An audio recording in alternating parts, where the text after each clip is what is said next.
All right, welcome to HeroQuest fans. Just getting started here a little bit late. We're about to play against the Ogre Horde. We are live on twitch.tv/HeroQuest fans. Not live on YouTube or anywhere else, but thanks for checking us out and thanks for your support. All right, hope everybody can hear me all right. I see we've got some heroes waiting patiently. So the music, of course, is courtesy of Suno.com, AI generated by me, 2025. And if you want to join us live as a hero, best and easiest way is to hop into the HeroQuest fans Discord, voice channel known as Quest Talk. Introduce yourself, we'll get you going. All you need is pencil and paper. We roll our dice virtually. Even if you've never played HeroQuest before, you're welcome to join us. It's easy to learn, and we'll get you going. With a quest already in progress, we've got lots of characters to choose from, lots of heroes with gear already, so you don't have to worry about your character being too weak or doesn't fit or anything like that. So no problem. And I do want people to know, of course, that I did announce this earlier. Saturday, we will not be having a live stream this Saturday, October 11th. Also, October 24th and 25th will be off, and October 31st and November 1st. So we're doing family events and other things, other commitments. So sorry about that. We won't have a Twitch stream. But that's not to say that we couldn't do the rant cast on Tuesday. So far, my schedule hasn't changed yet, so it's still possible we might do a Tuesday. If not a Tuesday, then maybe a Wednesday or a Monday. Not sure about that yet, but we'll get you updated. So we've lost our music, and I need to get it back.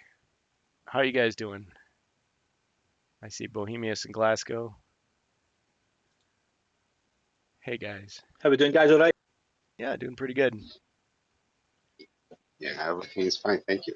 All right. I did notice a couple things. So I finally found those cards that I was looking for.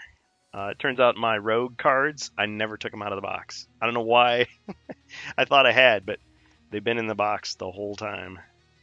So I was digging through all my boxes, and sure enough, still wrapped in the paper. So destroyed the resale value on them, as is proper. And also, I discovered a little trick. You guys may know this already. I don't know how much painting you do these days, but I have all these synthetic brushes, and they all got bent, like the little bristles all got bent. And I thought, well, synthetic, so they're plastic, right? So I thought, well, I'll try the boiling water trick, and it actually worked. It actually straightened them out. So, like, hey, great. Of course, they were already clean. I mean, they didn't have paint on them, but they were just had gotten bent up from being like in a bag in a box. I think something heavy had like been resting on them for a few weeks. Also, a bit of, I guess, bad news. So a lot of people had reported the translucent dice, the orange dice inside Prophecy of Telor. There's developed cracks. Well, I checked mine, and they'd been fine up and all this time, and now I see have started developing cracks.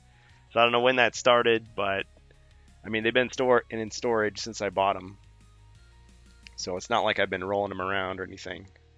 But yeah, I sent an email to Hasbro Consumer Care, just like Mallwhip did, and we'll see if they can replace them. Now there are bootleg dice out there that are almost the same color, but they are slightly different. Still though, I figure they sell you a defective product, they should make good on it. They should replace it. That's the right thing to do.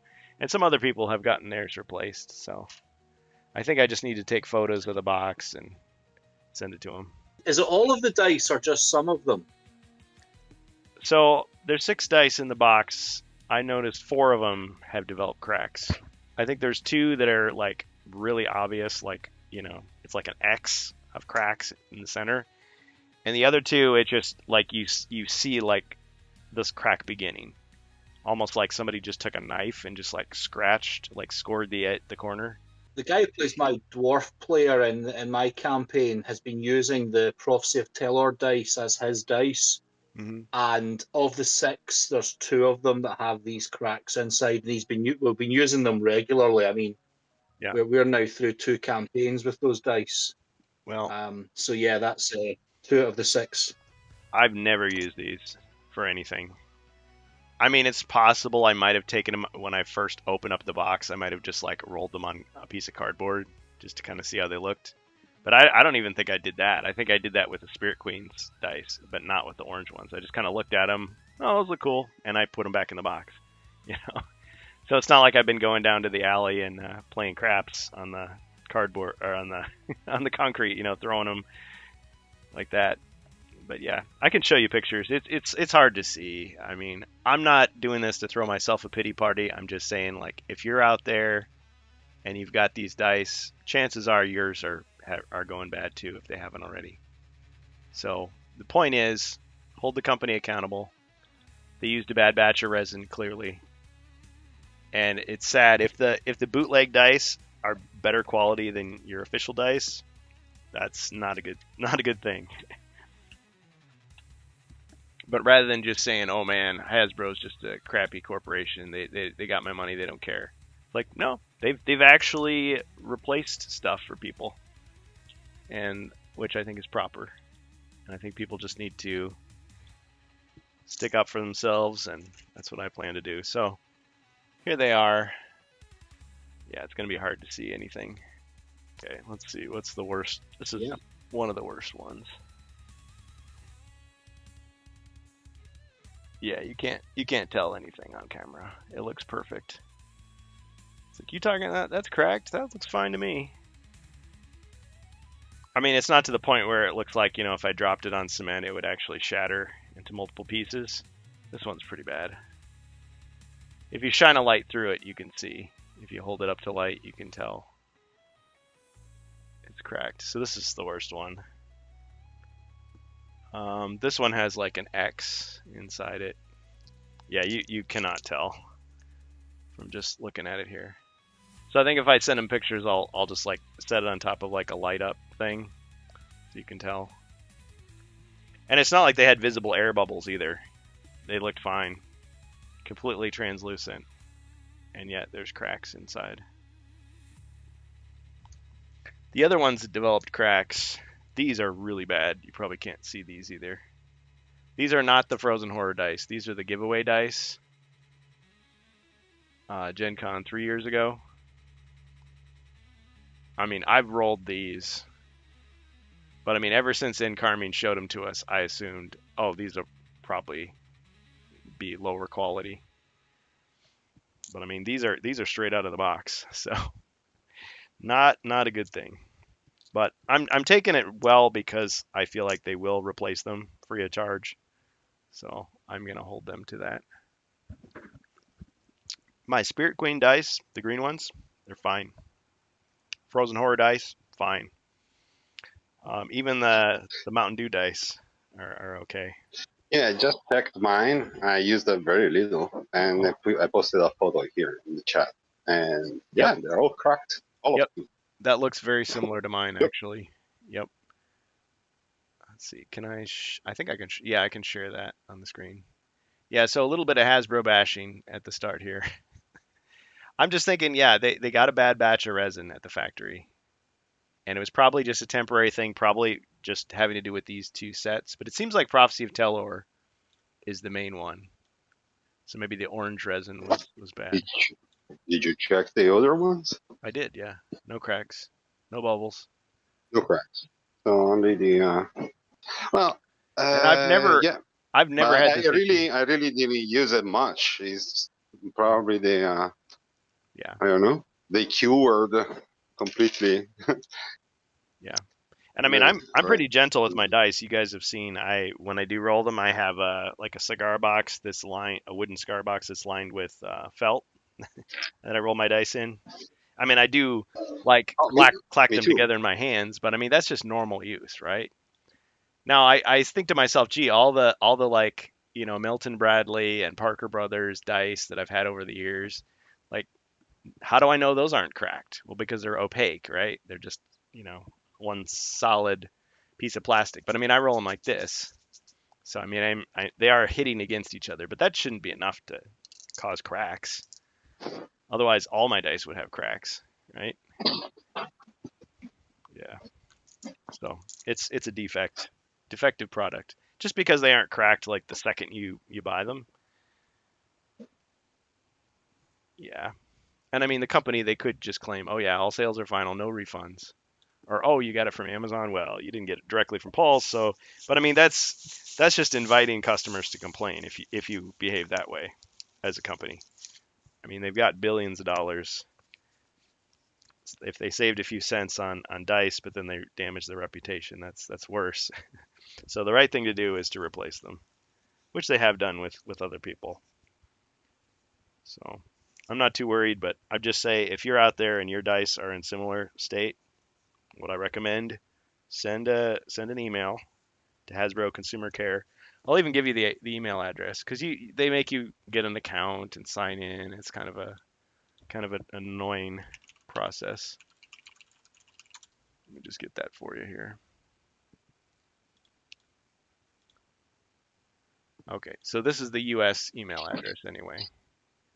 It's Hasbro, HASBRO _ NEW. So Hasbro _ new at But mail is it worth it? Because they're going to replace it only with mw.customhouse.com. I'm sorry if I interrupt you, but Oh, go ahead. it's pointless because they're going to replace it with the same product that is going to crack. Well, if they did that, that would really be stupid. But theoretically, I mean, they're they have still to redo the product. I don't think it's possible the replacement. I disagree. They will replace something that crack. If they replace it with the same, yeah, that would be silly. They would just crack again, and then I would request another replacement, and then it cracks again, and another replacement. But have they done a second print run of Prophecy of Telor and Spirit Queen's Torment, or is that a print? It's not a limited run product. Okay, So. that one is more plausible. So if we bother them when to change it, they were in the second run. They're going to the one they have right now. They're all the same batch. Yeah, if they are all however many thousands of copies that are already in stores, already in the warehouse, cracked, how do they know which ones are cracked and not? Yeah. Sorry if I interrupt you, but what was bothering me, you can repeat the link because I was not. I should cut you out. That's all right. No, you have a point, but there's a way around it. I mean, this is not supposed to have not been a limited release, so they could run another batch of dice. I'm sure they've already done it, just like with the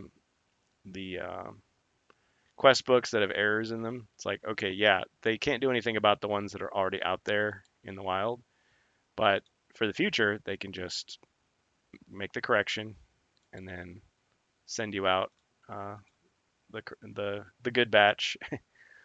And yes, if enough people complain, they may be forced to create another batch, and then they'll have those just sitting around for anybody that needs them. Because yeah, the convention giveaway dice, I mean, I've written those off. I mean, they were free. I never, I was never promised anything with those. But the ones I paid for, yeah. So I'll just throw it in there, and I'll also throw it in the Twitch. And see, I knew about this. This isn't just something that like I'm just now noticing because it affected me. This is something I've heard other people say, but I mean I can prove it. It isn't just like, oh yeah, give me some more dice. So I'll send them pictures of my dice, and I think I need to send them the box with a little serial number on the back, and probably like the quest book to show that I actually bought it. I don't know. I could send them my receipt from Amazon, I suppose, too. Yep. But I guess if the solid color opaque dice had also cracked, I just wouldn't know it because you can't see through them. You can't tell. I mean, unless like, a chunk of it falls off or something. Like, are these cracked? Don't know.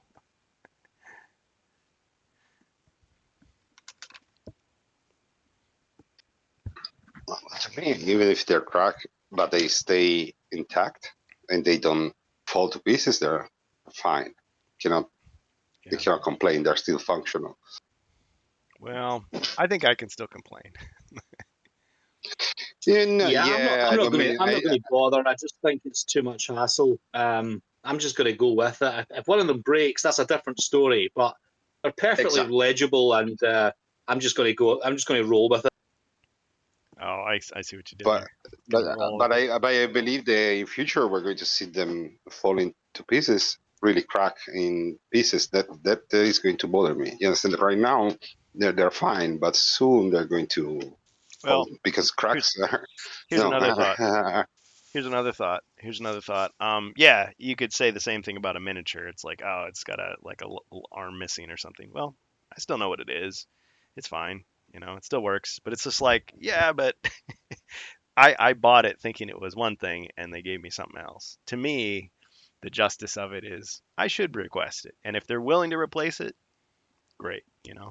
If it just takes an email, a couple of photos, I don't think it needs to be a handwritten letter. I mean, if they make me mail these back to them, I would say, well, send me an envelope and I'll send them to you.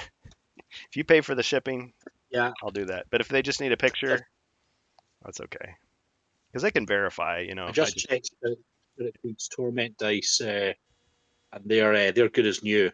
ah, and you've used them or It is just Pro storage. Teller. Yeah. We had those haven't been used quite as much, but they have been used a fair bit. Hmm, And they're good as new. They're in perfect condition. that's great. And when you bought yours, did you buy them like the first week it was out, or did you buy the expansion later? Well, I ordered them on Hasbro Pulse pretty Hmm. much as soon as it was available.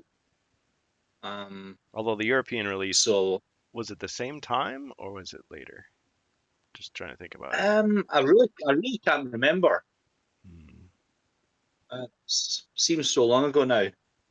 Yeah, because I got them like right as soon as it said order instead of pre-order, so probably within a week or two of the release date. So I'm sure I got like a first run. Of course, we don't know. I mean, how does it all work? Is it just one batch of resin, and then when that runs out, they just switch to another one, or was it like one particular factory that had them, or you know? Um, I, I believe that we can ask the Spanish community. They always get the stuff for last, Yeah, so maybe theirs might be the best they can quality, check. and yeah, Exactly. yep. Well, and I could imagine what if these were stored in, I don't know, just like in a hot uh, shed somewhere until it went to the store, or what if it was, I don't know, out in the winter weather and it cracked. I mean, we've had some nasty weather, but I mean, you wouldn't really know.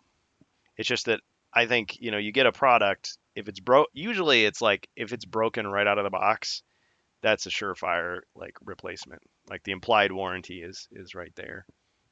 Some companies try to get out of that and say, "Oh yeah, as soon as you open the box, it's all on you." It's like, "Yeah, but I don't even know the condition until I open it. I have to open it to find out." So, and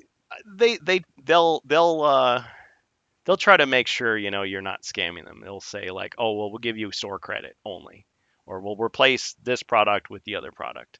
Like, okay, so it's not like you can just get free money by stealing your friend's dice or something. I don't know, some scam that you're running.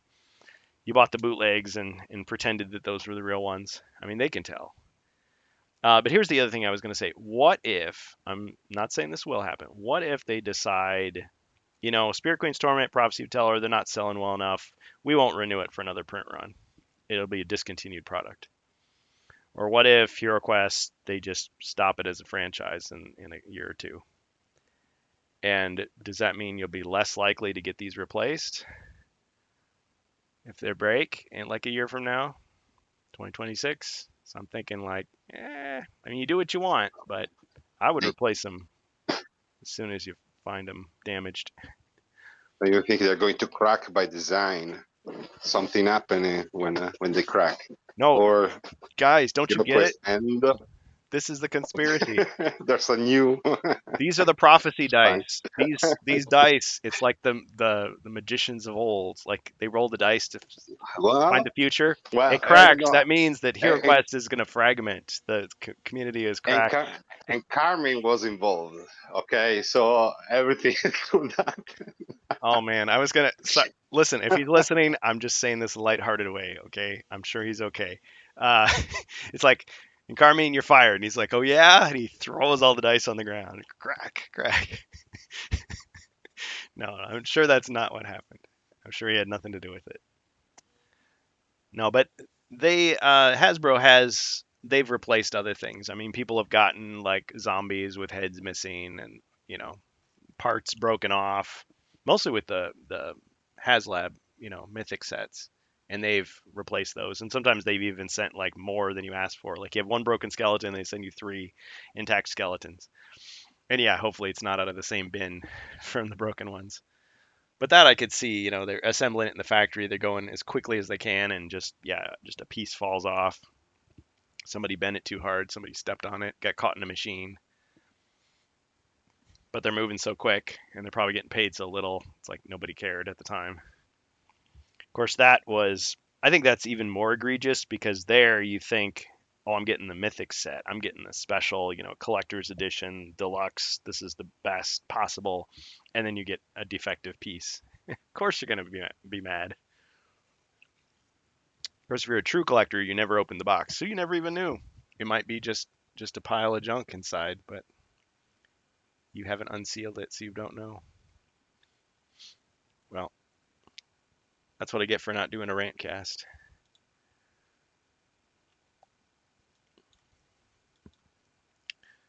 All right, guys. So sound alerts is not working properly, and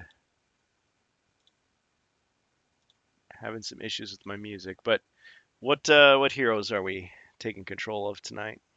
Since we are going to play our game. Elf, please. All right. So we got an elf and Bohemius.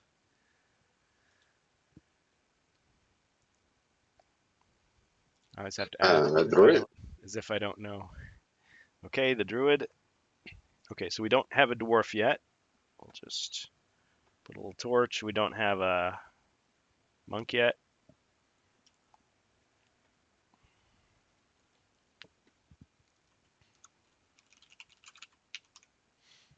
Well, let's get our AI music going again.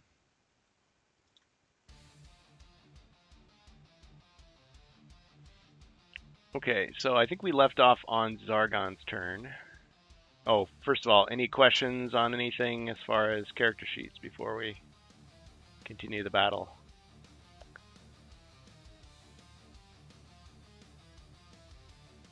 No, I think I'm up to date. Thanks. I'm up to date. Thank you. All right. Okay, so at present time, no barbarian, no dwarf, but we do have druid. Yeah, so if you're listening live, feel free to join us on the HeroQuest Fans Discord. We've got room for heroes tonight.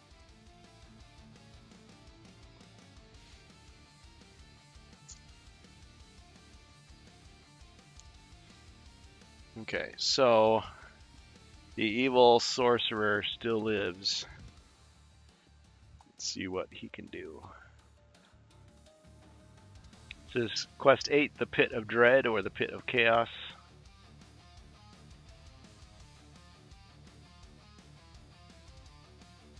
Pit of Chaos itself has been destroyed. Festral's Ring was cast into it.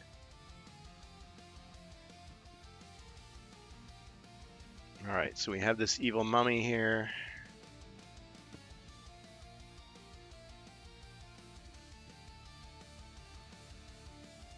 Alright, I think it's going to teleport in and attack the elf.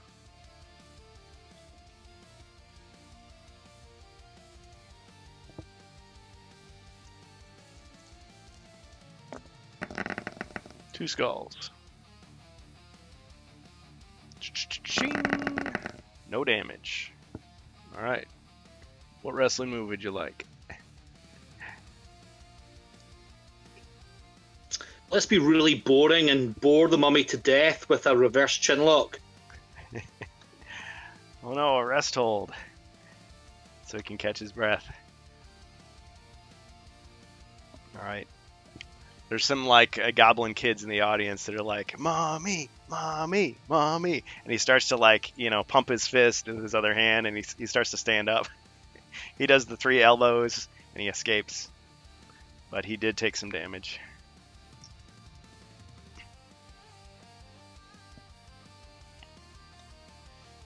Okay, well, that didn't work so well for me. All right, let's move Festral. 1, 2, 3, 4.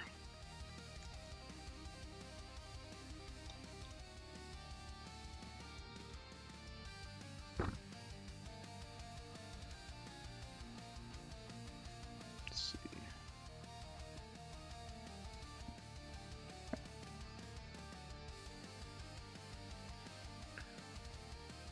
He has many powers, of course. Ah, Grimlore. Hey, how's it going? We were just getting started. Are you joining us for a game?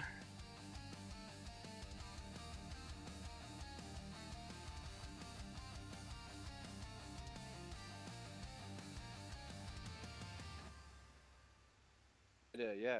Sorry about that. I got totally mixed up. I thought you weren't streaming tonight, so. Well, I wasn't, and then I was, and then I wasn't, and now I am again, so can't blame you there. Okay, awesome. I'm not streaming tomorrow, or the 24th, 25th, or the 31st, or the 1st, but I am streaming today, so welcome. What hero would you like? Okay. The monk, please. All right, Monk is back in action. Just How's about. everyone doing? Yeah, we're doing well.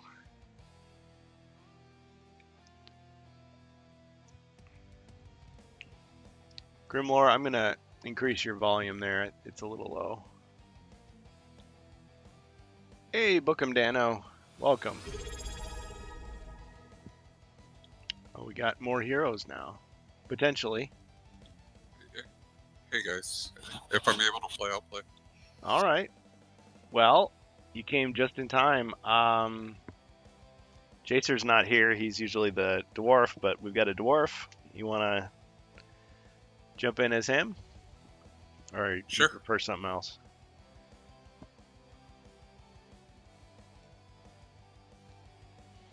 Okay, dwarf is here. When it comes to your turn, I'll happily explain, because these guys have some really long character sheets, lots of stuff, lots of equipment and things. Okay, so Sure, Monk is no problem. back, Dwarf is back, and the icons you see on your screen, that's the basic turn order there. But right now it's Zargon's turn. We're in Quest 8, the Pit of Dread, or the Pit of Chaos. Thank you, Danu. Appreciate the support. Awesome. Danu is another streamer. He does, it's not in English, but multilingual Hero Quest on Twitch, and he's really got a really cool 3D printed modular board that he uses. And he uses Ribby's system with the 3D dice and everything. It's great. Yeah, I can't come a lot. Yeah, I get it. I appreciate you stopping by. It's awesome. Yeah. Support is always great. Always appreciated. Yeah, I just achieved monetization on YouTube, but I have a lot of misgivings about their privacy stuff and about their ads. So I'm kind of like not wanting to do it. I mean, compared to like how Twitch does things, sorry, this will be a rant. I don't mean to do this, but yeah, compared to how Twitch does things, it's just really, really convoluted and annoying. So, yeah. I don't know if it's even worth it. Plus, who wants to see ads on YouTube, right? Okay. So Festral's here. He's going to attack Switzerland. Yes. Speak English like a Spanish cow. I don't know what that means, but I'll I'll just assume it's an idiom I'm not familiar with. Something like that. That's all right. I don't know any of those languages, so if I tried, I would sound, people would know right away. Oh yeah, so this door is actually here. So you don't know what's inside there, if anything, because of the stone walls. All right. Let's see here. Okay, so Festral, yeah, he's going to use Dominate against the elf. So the attacker and defender each roll combat dice equal to their mind points. The attacker score. If the attacker scores at least 2 skulls, the spell succeeds. The attacker may immediately take the defender's movement and action. At the end of the attacker's turn, the spell ends. All right. So Festral has 8 mind points.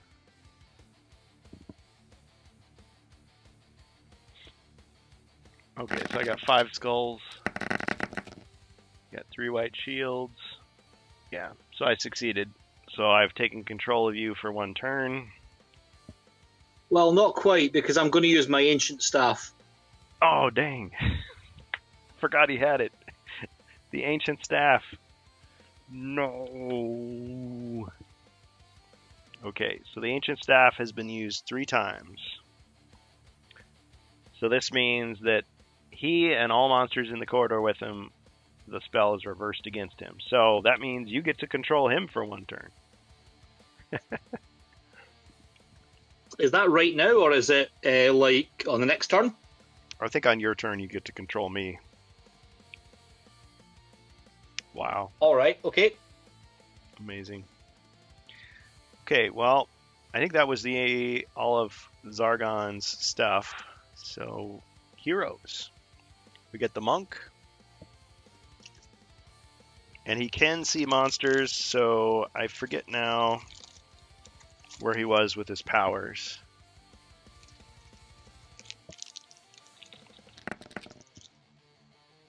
I'd used up all my powers, so I'm going to try and go out of the room, Okay. out into that corridor to the left.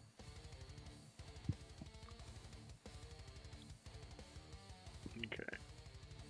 Just make sure everything's all right with the stream. Okay. All right. You're going out this way? Yeah, please. And Around the trap? just, down. Just a trap. Yeah, around the trap. Yeah, definitely. Yeah, and I'll just go out into that corridor and down 1 through that doorway. Is there Okay. any monsters in that room? I see what you're doing. The answer is no. Okay, But- great. And then I'll. But I think you just triggered a spear trap. Got him. All right. Roll 1 combat die to see if it hits you. I thought we passed through all those traps and disarmed them long ago. Zargon That's what I cheating. was- Okay. Well, it wouldn't have hit you anyway, so Well- we'll call it good. Another one for the cheat. Yep. Write it down, Bohemius. He had to get more paper. Ran out. Okay. Too many ticks in the cheat book. Yep. Yeah, there was a pit of darkness as well nearby somewhere. Yeah, right there. Okay. So we think that all the traps are gone. Okay, well, fair enough. So, yeah, if you've got movement left, you can keep going. No, I'll stay there and I'll leave my turn there. Well, that's, So yeah, I guess that's, there's- yeah. If there's no monsters in sight from there. I think I had you move an extra square, so I guess we'll call it good. So he cheated and I cheated. We both cheated, so it's fair. Ref didn't see it. Didn't happen. Yeah. Ref saw it, didn't care. Corrupt ref. After the monk. Oh yeah. So, remind me, why is there a red skeleton lying on its back? That was Next Rail, the apprentice.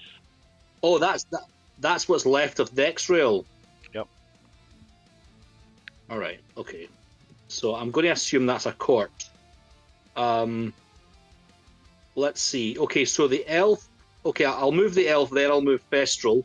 So first of all, I'm going to fire my longbow at Thestral, and what I want Thestral to do while I'm doing that is just have his arms spread out, like saying, "Go on, hit me, hit me." He's like, you know, trying to resist the whole time. He's putting an apple on his head. He's like, oh, no. Why do I do this? Okay, 3 skulls. Well, And I don't want to defend. Thestral doesn't want to defend. he still has to defend. That's the only thing. Now, do I have to roll the defense, or does Zargon still roll the defense? Well, let's see. He would roll 5 defend dice if you want to. Sure.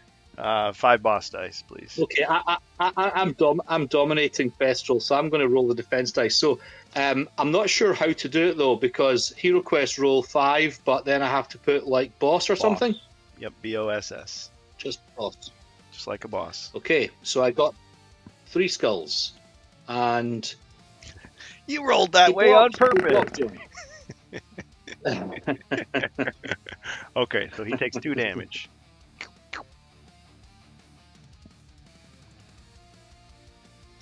It's like the arrow didn't even hit him, but he like pulled it out of the wall and just like slapped himself in the face with it. He's like, "Why am I doing this? Stop it!" Okay, and let's move the elf 2 squares south. Oh, I see. That's the printout of all the times I've cheated in the game. It just keeps on going. Yep. Okay. And I'm sorry. Then okay. After you did your firing, then what? Okay, the elf's going to move 2 squares south. Right. That ancient staff is pretty awesome. Yeah, I've still got 2 uses, I believe. I think I had 5 uses originally. Well, it's also good because Okay. it's used so rarely that Zargon forgets you have it, and then you can do something like this.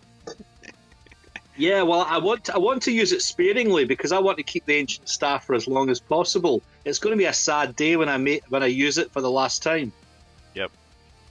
Then you're gonna have to Okay, send so an email to Hasbro Consumer Care and say, "Look, ancient staff doesn't work anymore. What are you guys trying to pull here? Come on, another one." Absolutely. The magic has Okay, gone out so of this card. Thestral is. Yeah, Thestral's going to move 3 squares to the west into the room, and he's going to keep his arms splayed out, like hit me. And let's have him spring that trap first. I don't think he can really spring a trap because he's a monster. But all right, how about this? Maybe. An uncommon feat. Well, I did say 3 squares to the west, so he's not sprung the trap yet. Oh, like he's gonna tell everybody what it is. Yeah, I'm really tempted to have him spring the trap, but I don't want an uncommon feat to mess anything up. So we'll just have Jumping up and Thestral attack the mummy.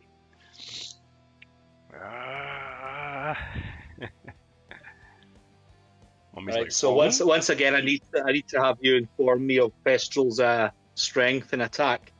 Yep. Okay, so Festral's attack would be 4 boss dice. Okay, take this, mummy. Are you my mummy? 1 skull? 1 skull? Really? Well, it's a double skull, and you got a wrestling move. So, all right, he will try to defend. Oh, I think I think you got him. So, what's his wrestling move gonna be? Okay, so Thestral's gonna give him a good old headbutt with his helmet. Why? Amazing. And then we'll have Thestral kind of do a dance or something as well to end the turn. Why am I doing this? He's doing the sugar plum fairy thing. I look ridiculous. All right. And it's my good friend the dwarf's turn. All right. The spell has worn off. He's really mad now. Okay. Dano the dwarf. All right, let's go up 1 and then 3 over to the right, so we're standing next to him. And what do I have for weapon options here? The question is, what don't you have for weapons? Let's see. Jeez. You've got battle axe. Well, you have a crossbow. Halberd, which is 2 dice. Or no, I made that 3. Sorry. Longsword, broadsword. So yeah, it looks like the battle axe is your strongest weapon. You also have heroic brew. You also have a potion of battle. Yeah, so you've got some options there. Okay, and how much health does he have? So he took 2 damage. He's down to 4. What the heck? I'll use a heroic brew and then do my attack. So I'll have you roll 8 dice, and you can. Let's see, how did I do that? I think I did it like, okay, so you can roll 4 black dice and 4 white dice. So do you know how to do that in our system? Let's see, it's HQ roll 4 white and then HQ the second roll, or am I able to do it all in once? Yeah, so the way this is how I do it. This is not Avalon Hill's way. I combine the 2 rolls into one if you're attacking the same target. So it'd be exclamation point HQ roll space 4 space black space 4 space white, all in one line, and that'll do it. And then I'll defend against the whole thing. Okay. Oh. Damn. 6, okay.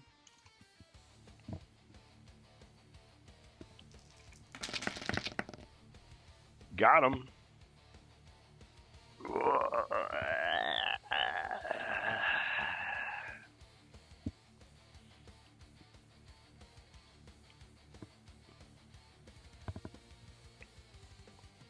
All right. He crumbles to the ground, and all that is left is this red skeleton.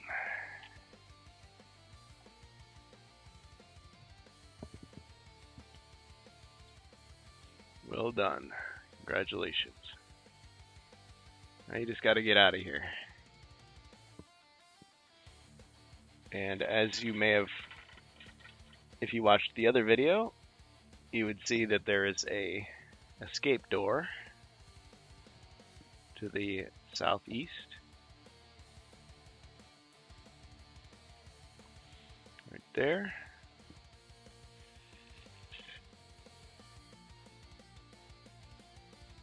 Yeah, so the escape is to the southeast. So, okay.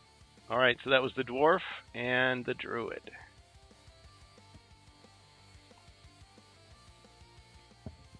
It's time for another elixir. Don't we wait for the giant eagles? The eagles are coming. Yeah, where's the giant eagle sculpts for Hero? Yeah. Come on. Yeah, wait a second. I have technical problems. They need to restart the thing, but just Maybe to avoid copyright, they could be giant hawks or something. Giant. Do we have monsters on the board? Nope. This Gene Stealer is a prisoner.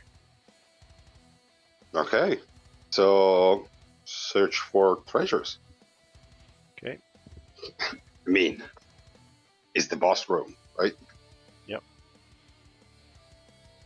Looks like I need to draw you a card. It's the championship belt. A belt of gold. Great. And pass. I'll wait the rest of the group to see what they want to do. It is Zargon's turn again. You hear a voice, "You have failed me." And the skeletons just kind of like seem to just dissolve into nothing. And since nobody was looking, the gene stealer tries to escape. But then he realizes he was tied up. All right, I'll draw a card. All right, heroes, starting with the monk. His powers are back. I'll just move into the main room again, catch up with the rest of the group. Yes. All right. 1, 2, 3, 4.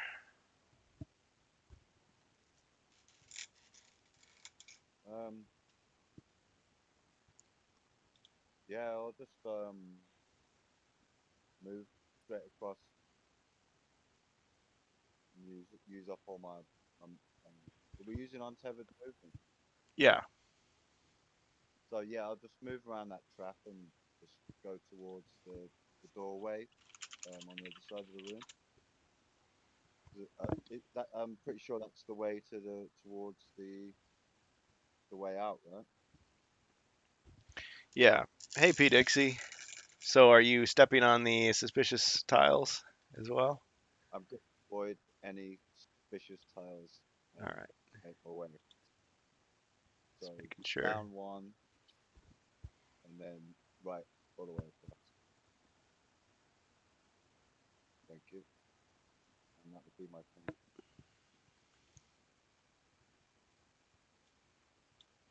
Can you guys hear him okay? I've upped his volume quite a bit, and he still sounds quiet to me, but maybe he's... Yeah, Grimlore sounds a bit quiet, yeah. Yeah. I mean, maybe it sounds better on the stream. Close to me, so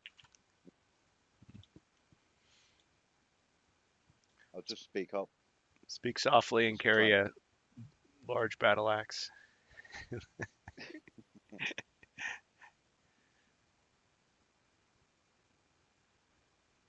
Can barely hear him. Okay. All right. Well, let's up his volume.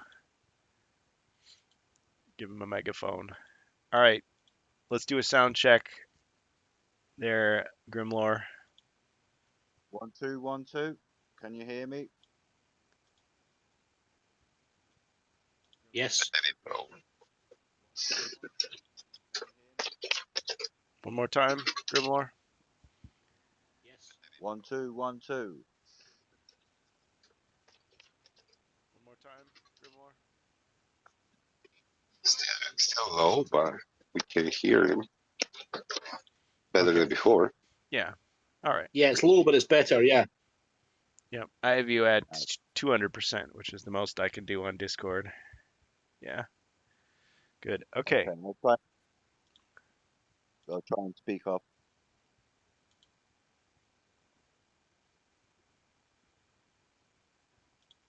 Actually, I encountered this problem before. I don't know whether, Grimlore, you're using a phone or a computer, but if you change from phone to speaker, if you're on your phone, it sometimes helps with the volume. I'll do that. I'm on my phone, so I'll try.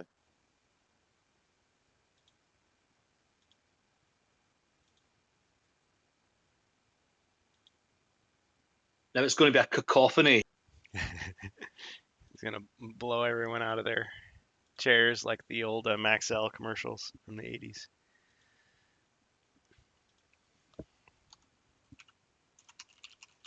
How's that? Sounds good. Does it sound any different? Okay. To me, it sounds good. Awesome. Yeah, that's fine. Cheers, Glasgow. Guys, unless I've got this wrong, we've succeeded in the quest. We had to destroy this ring, which happened last time. I guess we just have to get out now. We might go on to the next quest. Yeah, I reckon we just got to go to the exit now. Did you already search all the room you explored when you went in your solo quest?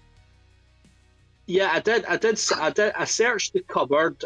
I think I searched the alchemist bench as well. Okay. I don't know if I searched. See that room with the skeletons on the north? I can't see it just now, but there was a room full of skeletons that came out at us. And I don't think I searched that room. Probably, But yeah, the very other than that, last in the bar. Yeah, the one with the tomb. oh yeah, You mean? yeah, Yeah. Well, yeah. we I don't can. think I searched that room, so I wonder if that's worth a look. I think so. The tomb is always a good place to hide treasures. Then we can go out. Yeah, sounds good. I seem to remember as well the yellow room to the east. That room had a couple of ogres which got hit with hypnotic blaze a few episodes ago. So, and also we've seen our way out now, so I don't think there's any more ogres. Famous last words. Yeah, I think we've cleared the board. I don't think there's any enemies at all. Hopefully. I can see that Gene Stealer getting out somehow, though. We could take that carpet. Maybe Mentor would like that for his study. Yeah. You know, definitely. I wrote a quest exactly for that. Quest. where you have to Really, move. really, a quest to get Mentor a carpet. Oh, no, actually, you have to move his couch. And it's very difficult because you have to move through the dungeon. Yeah, but in the this abandoned tower of Mentor, there's like a lot of trophies, and one of them is the carpet is there. Yeah, Yeah, that's cool. Yeah. Doors. Yeah, that's cool. I'm reminded of did you see the Family Guy Star Wars? yeah, it was exactly inspired by that. Yeah. So you can imagine. Yeah. Yeah, spoilers. Every time you shake the couch, something fall from the couch. Sometimes you can find Yeah, even that's brilliant. monster. A lost key that open secret rooms. Search the couch for treasure. Are you guys talking about the couch look, furniture? The final stretch of the dungeon is a spiral staircase. So good luck with the couch. Oh, this is the furniture moving quest that you wrote. Yes. Nice. Well, I was gonna say, if you want to 3D print a couch that's HeroQuest size, I could add it to the repertoire. All right, sorry for the wait, guys, and thank you, PDXE, for the donation. All right. Okay, so let's see. I was gonna do something. Or no? Are we? Sorry, whose turn were we on? So I think we're on to the elf now. Yeah, the elf. All right, Glasgow. Okay, so we've decided that we're going to do a wee bit of searching and then head out of here. So can we have the elf go 2 north and then 3 east into the corridor?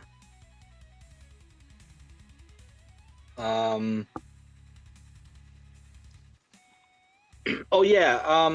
Do we see anything? Because that room with the stone walls inside. Oh yeah. I went through there with pass-through rock, but I maybe didn't see everything. So Yeah, I think. Did you see a zombie last time? no, that's new. Okay. Well, now you see a zombie. Okay. Right. Let's. Those walls are suspicious. Why are those walls there? Okay, I'm just going to fire my longbow at the zombie. As you do.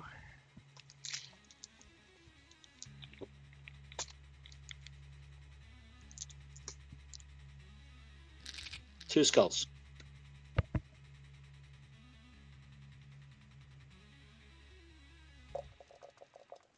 The other one got him. 10.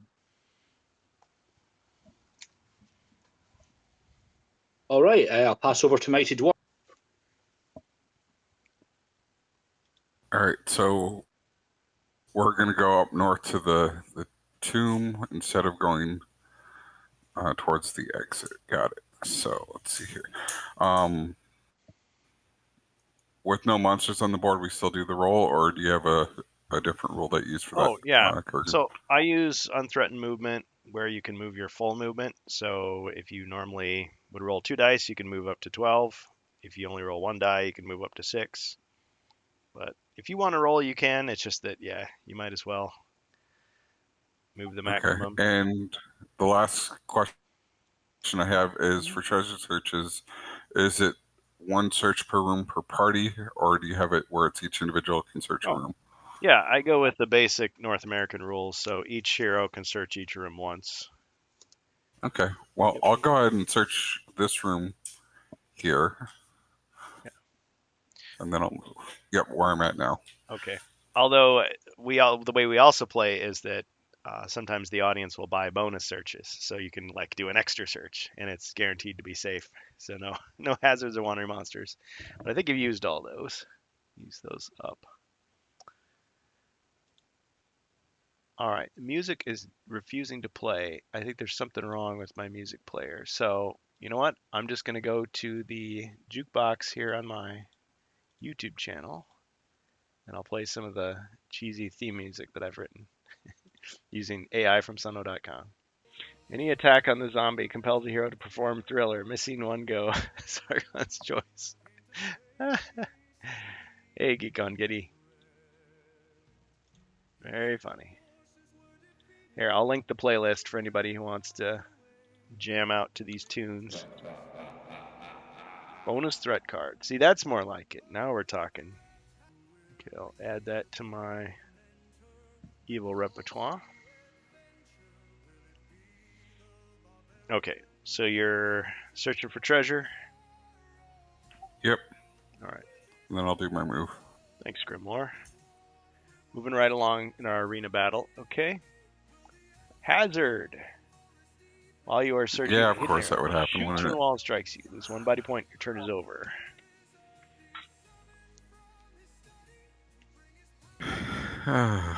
Yay. All right, well, I guess that's it for me. Okay. All right, Druid.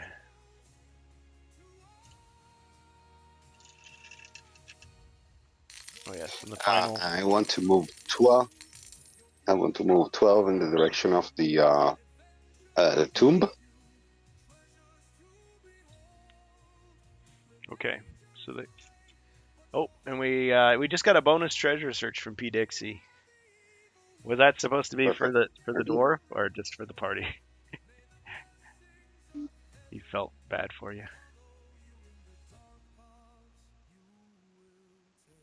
Well, you decide, P Dixie. Let me know. Sometimes there's a slight delay there. So okay, 1, 2, 4, 5, 6, 7, 8, 9, 10, 11. Okay, so you see a tomb for about a second before you plunge into a pit.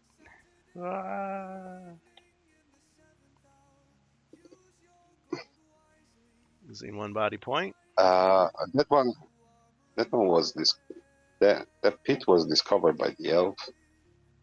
He was there because he passed through with the vision, potion of vision. So. Oh, he would have seen it. Okay. Oh yeah, that's right. I Yeah. would have seen it. Okay, so. So I'd Shoot try it again. to jump it anyway. Okay. Okay, you're right. Fair is fair. I'll try to jump it. Yeah. Did I take away a body point already? Or no, you're at 5. Okay, yeah, go No, for it. 5. So now you know it's I'm it's going there. with the. I'm going with the whip, the other side. We see a flashback in black and white of the elf pointing to it and smiling, doing the thumbs up signal. Slow motion. All right, so you do the whip. Da, da, da, da. Da, da, da. Where do you want to end up? North. Okay. And yeah, then search for treasures. Okay. Is this the bonus search or the regular search? Do we want to keep it for the dwarf? This is a bonus search. I don't know. Did you? Go for it. You said Fine. for the party, so anyone. Okay, let's do a normal search first, then the Bonus potion then for hero. the Geek on Giddy says, portal opens and a buggy head on a long neck protrudes. An elephant-like foot steps in and Jar Jar Binks emerges to either help or hinder the Tyrant's call. Geek on Giddy, if these are hilarious suggestions, but if you really want me to use them, I would say not really an uncommon feat. Yeah, I mean, you could always send it to my message, but it's a funny thought nonetheless. Okay. So I'm sorry. Tell me again. Is this regular search then bonus or bonus then regular?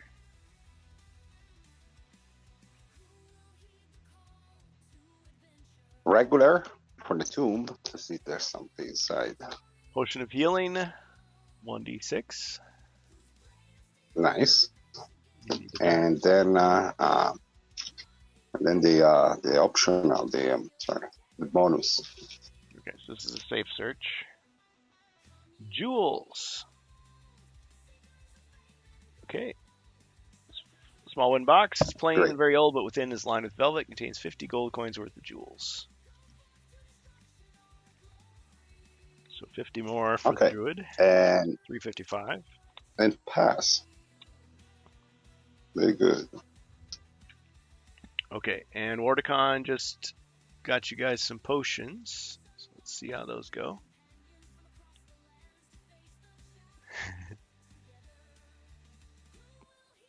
Glaswegian humor. No, I appreciate it. Brightens up these dark proceedings. Okay. Potion of healing. That's 4.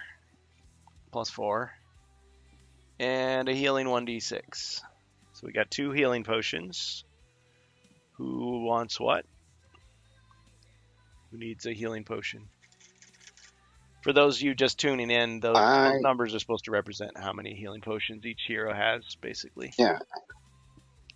Of any. I just got one. I think both So you guys have pick. Is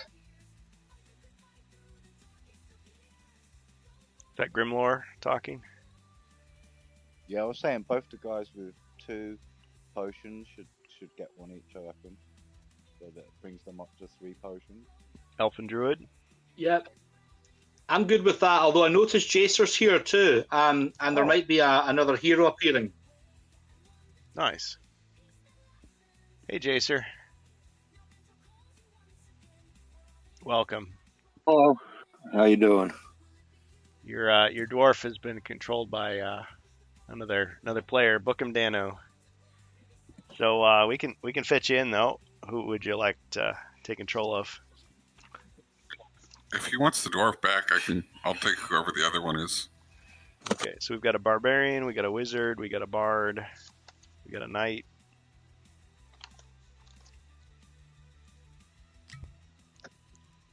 Oh, another potion. Bonus potion. Yeah, Jacer, or you guys work it out, I guess. If you really want to give him the dwarf, then I guess we'd have you pick another hero.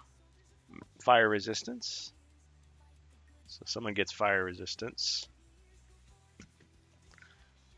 Okay, now for the healing potions, we have a 1d6 and a plus 4. So you were saying the elf and the druid should get them. So who wants what kind?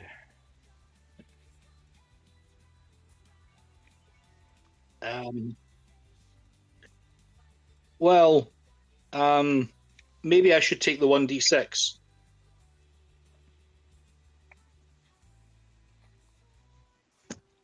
Any objections? Nope, good here. Okay, so we'll give the elf the 1d6 healing.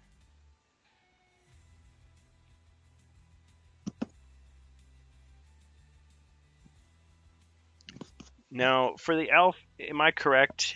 all of his spell effects have run out. So his celerity, his potion of vision, and rock skin. Yeah. Yeah, I'm clean out of magic. I've been wiped out. Right.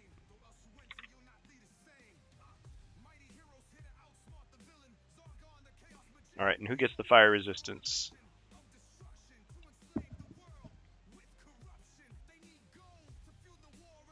I'll take it if no one wants it. Sounds good. Okay, so that goes to the monk.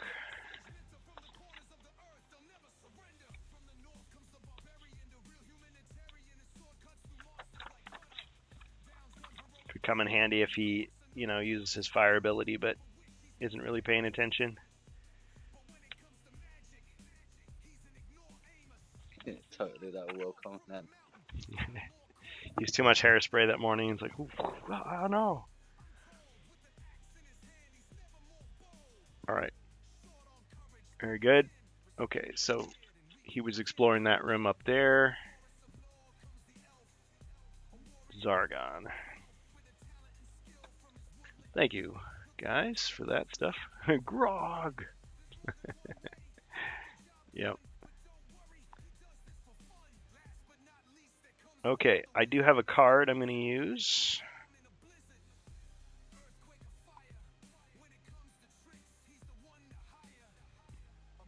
Your hero moves around a corner through a doorway. Ambush!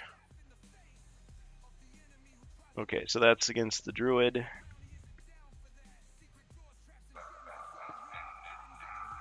And the wanted monster in this quest is 2 Chaos Warriors.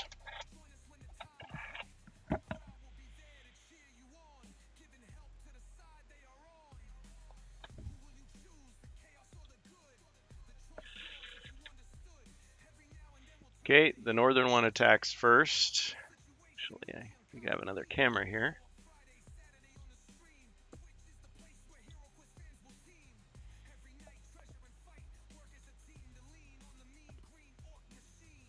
Sort of.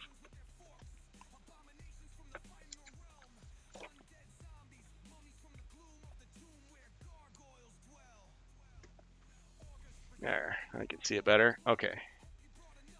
See your death better.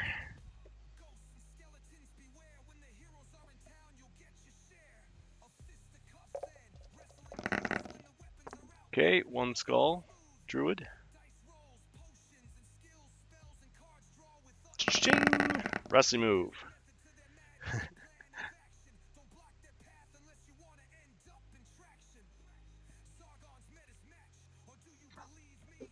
Well, pick a card, please. Sweet chin music.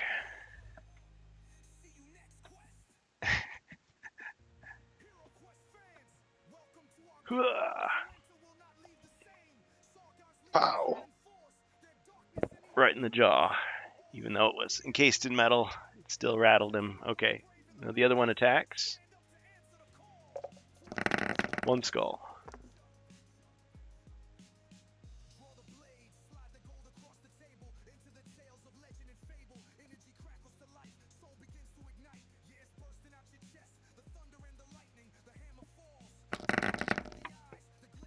Ching, no damage.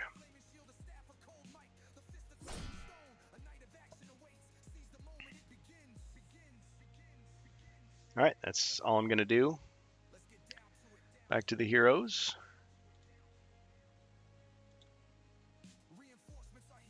Monk.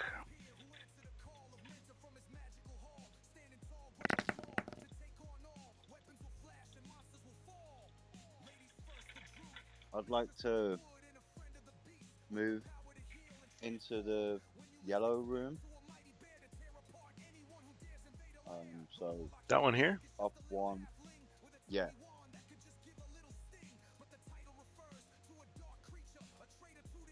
Parquet room. Oh, the cheering sound effect.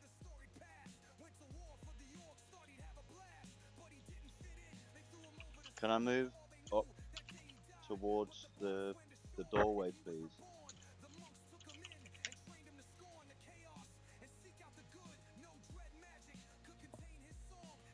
And I'll fire with my crossbow at the Chaos Warrior to the Druid's left. Okay.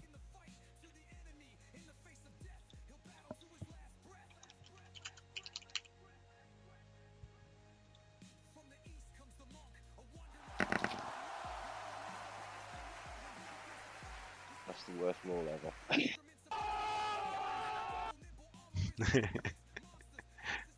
Missed. All right. Elf.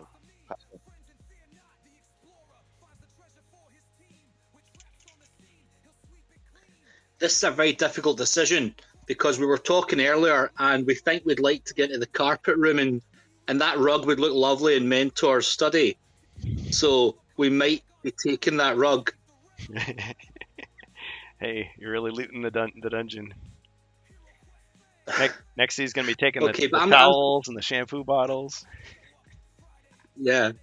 But I want to see more of this strange room behind. So can the elf go one south into this room? If you help me with the Chaos Warrior, then I'll help you with the rug. Not a couch. So you just have to roll it Yeah. up and I'm not going to get line. I'm not going to get line of sight on those warriors. So I'll just go. I'll go one south into the checkered room. Okay.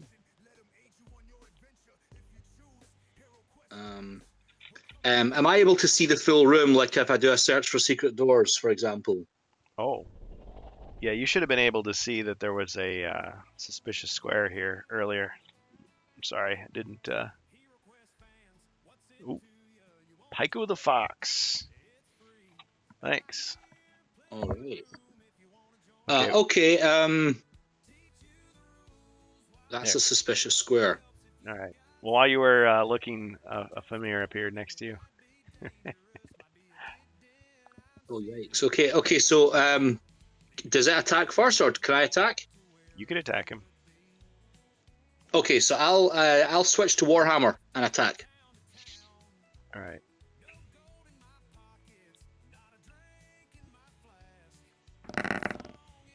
One skull.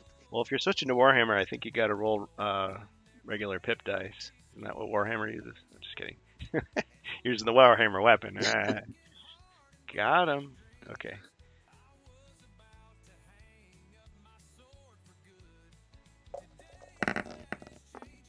One damage. It's the mighty dwarf. Go ahead, Jace. Kerrigan, I'll go ahead and do the barbarian if we're going to do the fifth character for me. Otherwise, I'll let him Okay. take back over his guy. Yeah, that'd be fine. Let me throw them on the screen here. All right. In the interest of time, I'm just gonna say that you marched your way all the way from the entrance door, and let's say you made it into the room. Normally, I'd make you Works for me. trek the whole way. Okay. So Jacer is taking control of the dwarf now. Yeah, I'm rolling for movement now. All right. I see you rolling. Not hating. Snake eye. Not going far. Yeah, he's suffering that I guess- that player change paralysis, like you. It's like, wait, someone else was controlling me a second ago. Stumbles forward. I guess one south and one right.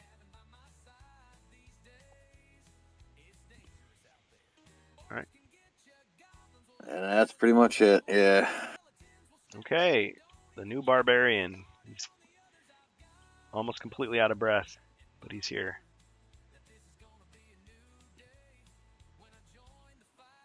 Just in time, he can lift up that cupboard so we can heave out that rug.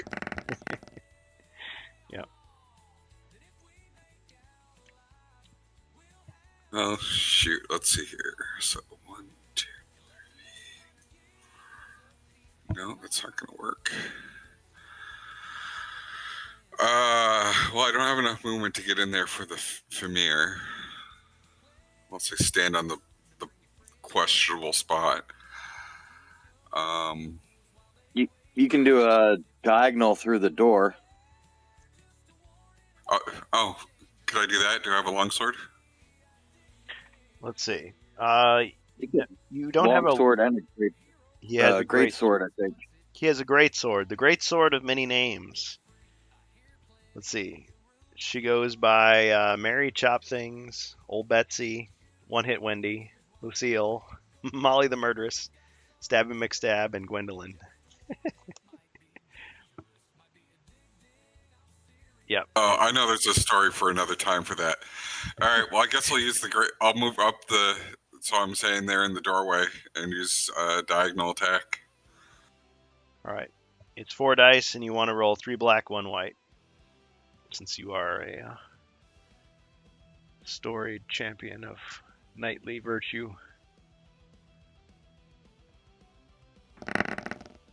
Just made out the music. I need the lyrics. Mentor mashes up with the hoot and holler. High adventure. Yep. All right. 1 skull. We're listening to Joe's Dragon now. Well, yeah, it's a rant for another time. YouTube is supposed to be giving me all these advanced features. You can turn on subtitles on the YouTube playlist, which I linked in the chat, and it's fairly accurate. But it's auto-generated. It's not perfect. Okay, ching, no damage.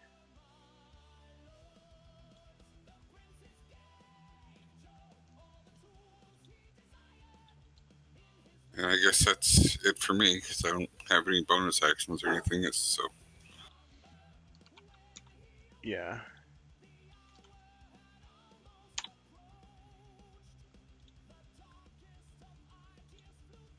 Okay. All right, now back to the druid.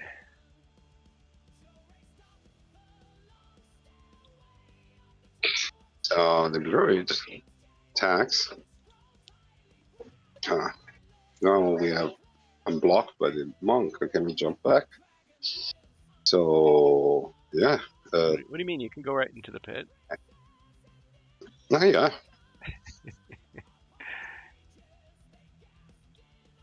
I attack the wounded. The wounded Chaos Warrior with the longsword. 1 skull.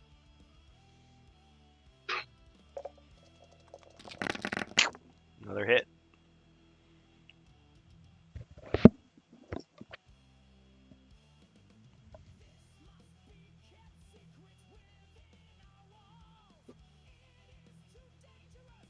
All right. Is that it for the druid? Yeah. No, for Zargon. Yeah. I cannot move more than that. You can try to jump. Yeah, you can try to jump the pit. Or yeah, I could jump there in the side, but it's not going to change much. I need to leave the space to the monk. You have to have an open space. There is exactly the same. I can leave 2 opening if I jump and then go in the corner. Yeah, let's do that. So you're gonna do a double jump to land here? No, the diagonal jump. Oh. Okay, with the whip. Yep. Da, da, da, da. Then I move 1 square to the left. 1, 2, 1, 2. Yeah. Should I roll? I don't remember. How is the roll for the diagonal jump? Do I need 2 squares of movement? Well, okay. So you'd go 1, 2. That's all you need. Yeah, you should roll. I mean, you're always going to have it. Yeah, for the movement. Yeah, so I can go 1 extra square to the left and pass. Okay. Now it's time for the monsters. I see. Oh yeah, I'm going to attack at a disadvantage. Alright, the Wounded Chaos Warrior is going to 1, 2, 3 attack the Druid.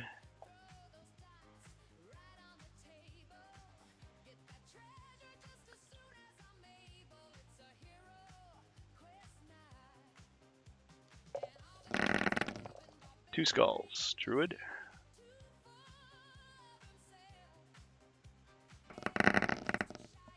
Ching. Okay. All right. That Chaos Warrior is going to attack with a disadvantage of 1. 1 skull against the monk.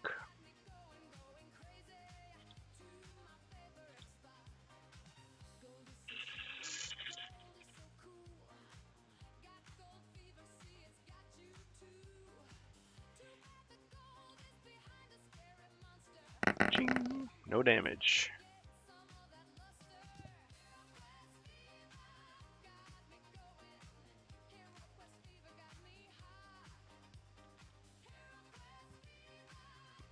All right, back to the heroes.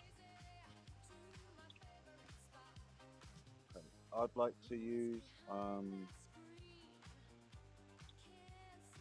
of my abilities, Strength of Mountain, please, on the Chaos Warrior in front of me. All right, monk uses Strength of Mountain. Yeah, your volume is really low again.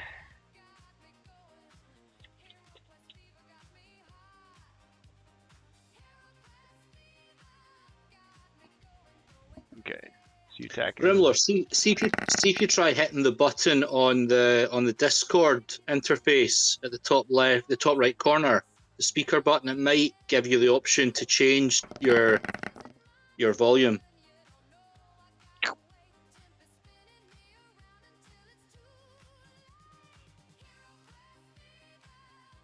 That just gives me the option to change between phone and speaker, but I did change it to speaker. I think it's made it a bit better.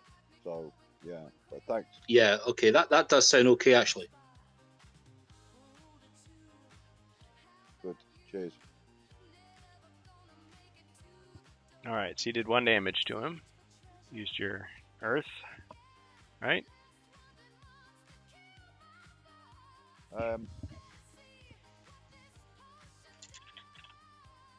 I'll roll to move. I'm gonna move.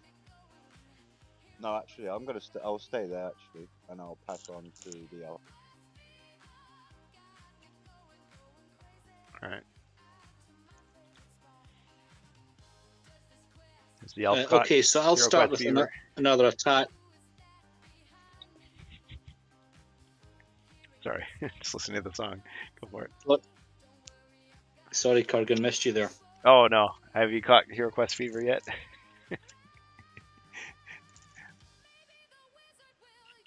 Chronic sufferer. Okay. All right. Anyway, dwarf toss, no jump. Glasgow, I interrupted you All right, for the last time. it's good. It's all good. So the elf is going to use the warhammer again on the Fimir. All right. Right, this time. 1 skull. Got him.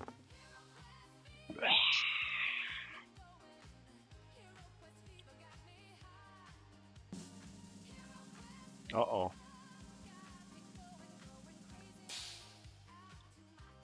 That sounded like an uncommon feat. Done and done. Enjoy, Jar Jar. So he's not kidding this time. It really is. All right, so I got to see what crazy thing he's going to have me do. So a portal opens, and a buggy head and a long neck protrudes. An elephant-like foot steps in, and Jar Jar Binks emerges to either help or hinder Sargon's call. Okay, it's the elf's turn, right?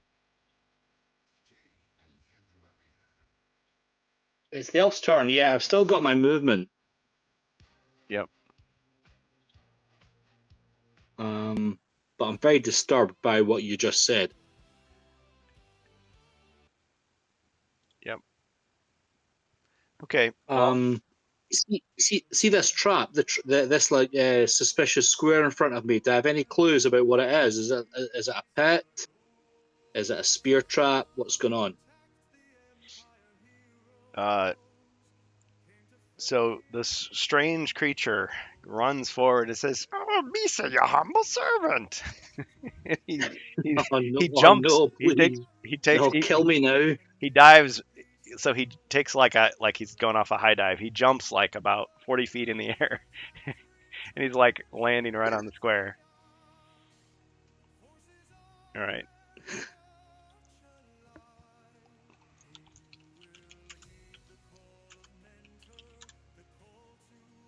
Kill it. It's obviously a creature of chaos. All right. So the rocks fall on him. Oh, he's hating crunching. All right. He triggers Oh, the it's pit a trap. wall. Okay. Yep. Well, I don't have pass through rock anymore, so I think I'm going to have to give up on this. I want to go in there. I wonder if there's something going on in there, like a secret door, treasure, something interesting. But I don't have pass through rock. So okay, so let's roll for movement. Misa doing nothing.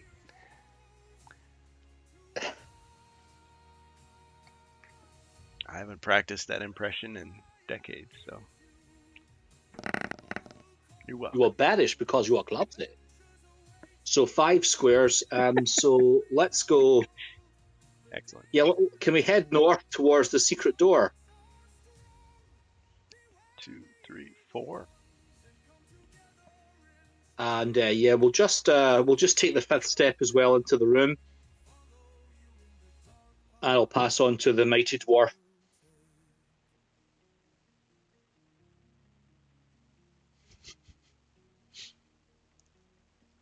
All right.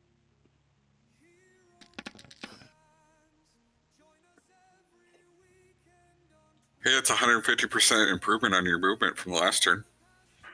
Yeah. Go just north of the barbarian. And he's the guy who likes to carry the big heavy tower shield too. I guess it's still in his backpack, so maybe it's, you know, he'll be like going through a doorway and it kind of like swings to the side and like kind of gets caught. Dang it. Slows him down. Yeah, definitely in turtle mode. Yeah. It's waddling along. Okay, any actions? Yes. Let me search for treasure.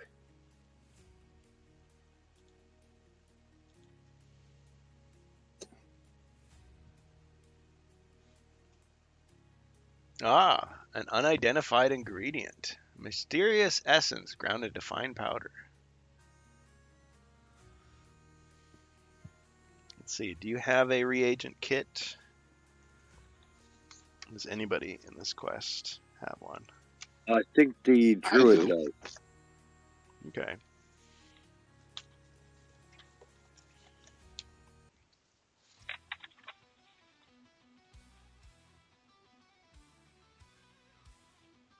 Okay, so that's what you found.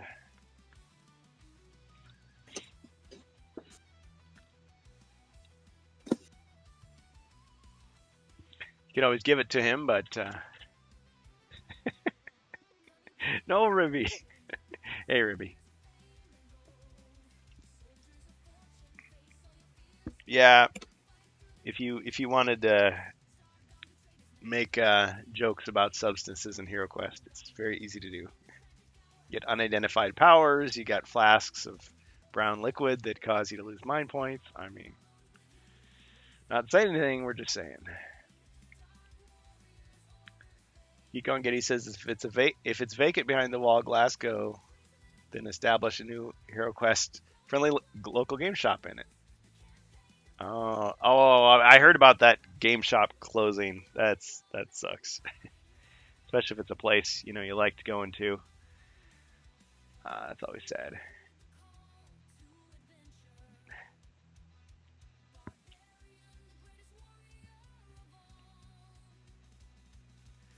I do recall when I was a kid. Well, I think this was like getting into my preteens. There was kids that were always like, every Halloween they'd be like, "Oh man, pixie sticks! You should snort pixie sticks." Like, what are you saying? It's just sugar. It's gonna just burn your nose. That's it. But I guess people would try it. Be like, it's horrible. Do it.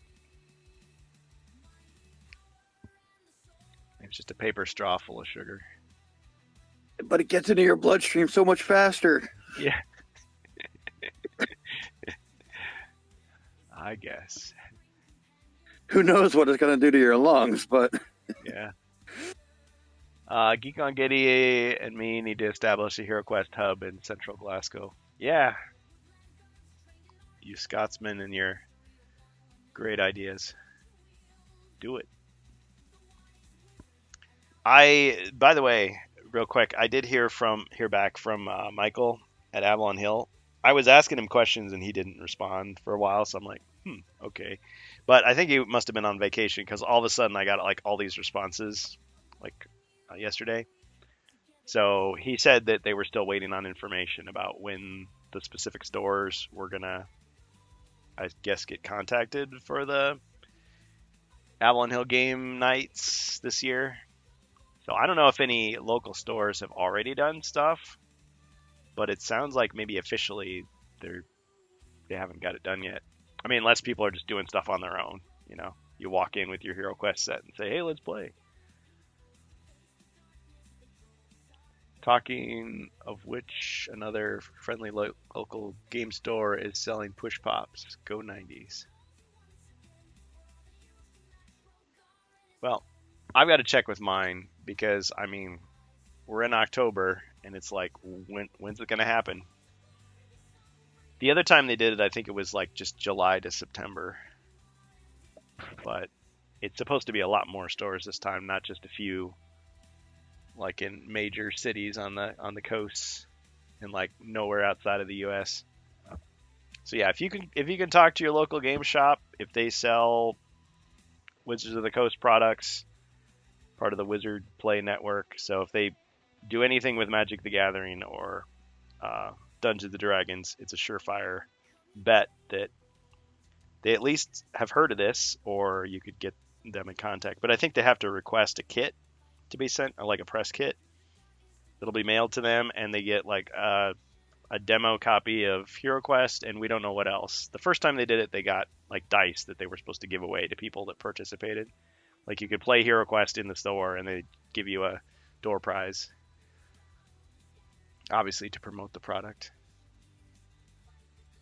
I mean, all the shops that I go to, they have at least one copy of HeroQuest on the shelf, but they've never done any like events with it. But it's a cool idea if they actually implement it. I just think fans could do a better job than officially they've done so far. Small budget, small team. Okay, where were we on turns? I've totally lost the plot here. Barbarian's turn. Barbarian. Okay. I got is a mysterious flower, right? No, it's an unidentified ingredient. Unidentified. Okay, unidentified ingredient. Yeah. If it was a mysterious flower, then you have identified it. But no, it's one of these. Roll. Sorry. Where you do a random draw. All right, you move 2 shields. There. I typed in the wrong one. Sorry. All right. Well done, Let's especially move on up. the phone. Let's see here. Well, shoot, I can't move next to the monk to attack there, can I? Well, let's go. You know what? I may as well contribute to the delinquency of stealing a rug. So let's go ahead and move into the rug room. Yes. Okay.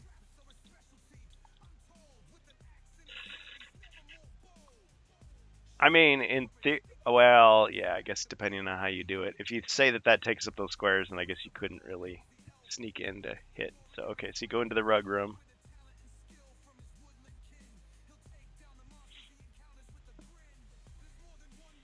Now, if that little miniature had fallen down, it would become a rug rat.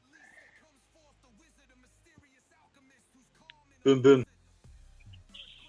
Got him. Okay. All right. So let's see here. Yeah.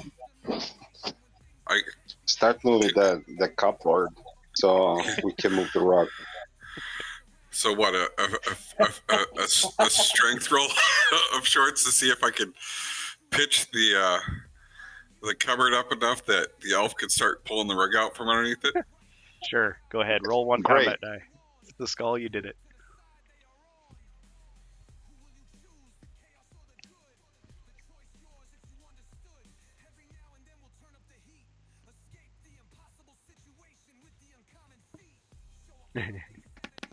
Jar Jar admires and sniffs flour a bit too hard.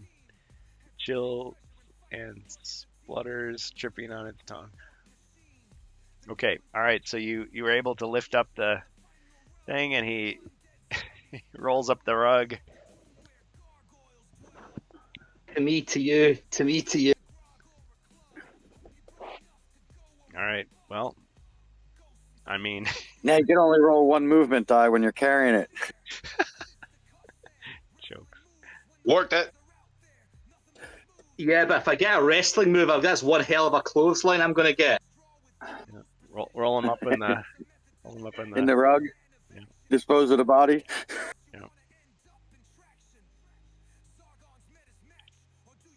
That'll be another 3D print, Bohemius. If you can find a little, like a rolled up rug. Moving day. On it. I've been, Well, I guess it ends my Going to turn. find So, it. yeah, I've been painting various things that he sent me. Great. Use it as a door charge. Yeah, battering ram. I don't know if it's strong enough for that, but maybe the combined weight and momentum do it. Any of you have helped a friend move, you may know from experience. Okay. Yeah, rugs are heavy. Yeah, they certainly can be. Okay. All right, Druid.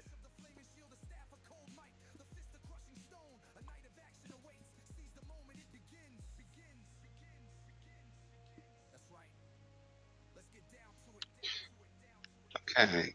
Which one are my options? I'll be trying to attack this Chaos Warrior.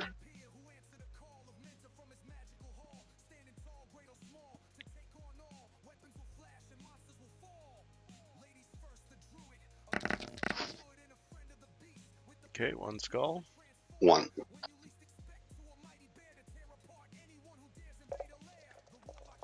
Oh, too bad I wasn't a hero.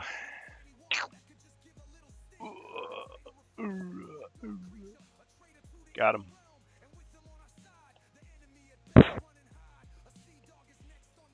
All right, you defeated one of the warriors at least. So pass.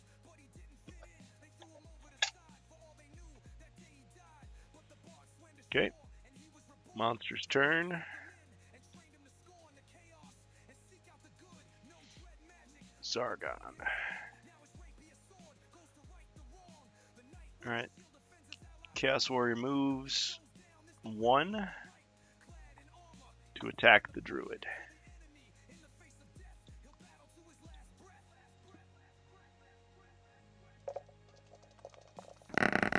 One skull.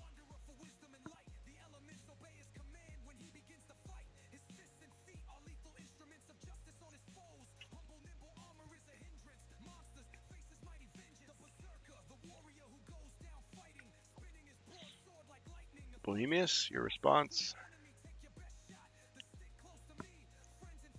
Ching! No damage. My phone is maybe slow for some reason. Oh.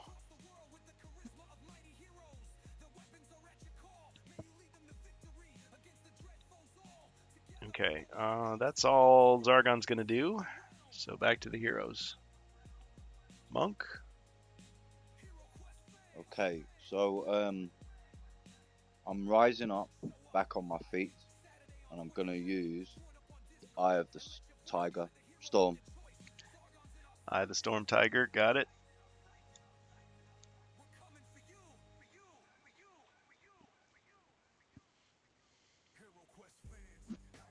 By the way, this is how I picture Mentor after you get the The magic rug. carpet. Yep, the heroes are cheering him on as he rides the magic carpet. Very nice. Okay, so you missed, but you did use another power, so that much closer to fire. Yeah, that's gonna be my turn. I'll pass it on. Okay. All right. Elven Cowboy. All right, I'm aiming towards this door with my carpet, but I've got a good gift for this.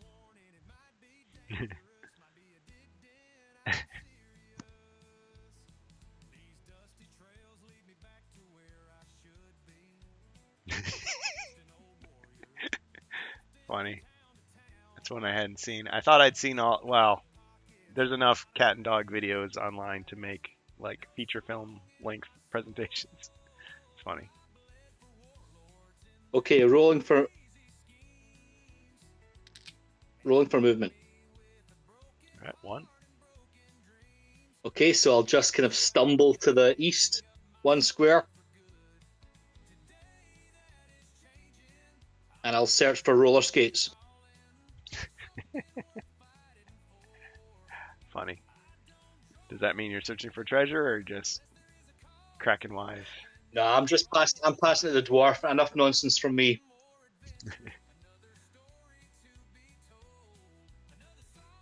All right, Master Dwarf.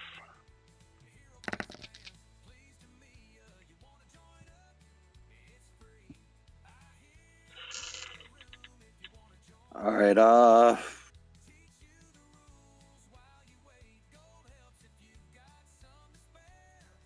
Let's go 2 north and then 2, 3, 4 to the east through the door.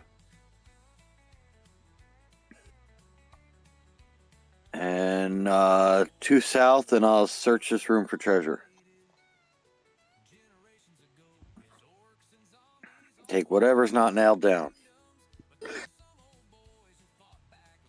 An ancient dwarven relic. Awesome. Okay. Thanks. I don't think Run that to the was rug. supposed to be in the deck, but we'll go with it. Despite the passage of time, it's pristine.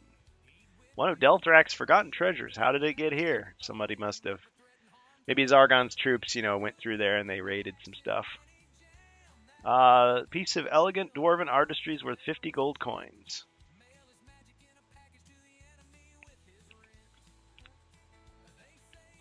Amazing what you can find under a rug. Yeah. Absolutely. So what do I got in gold right now? 1,150.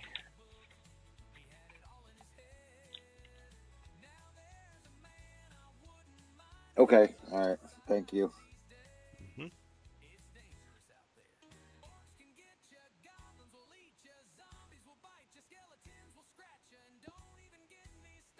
Okay. All right. And the barbarian.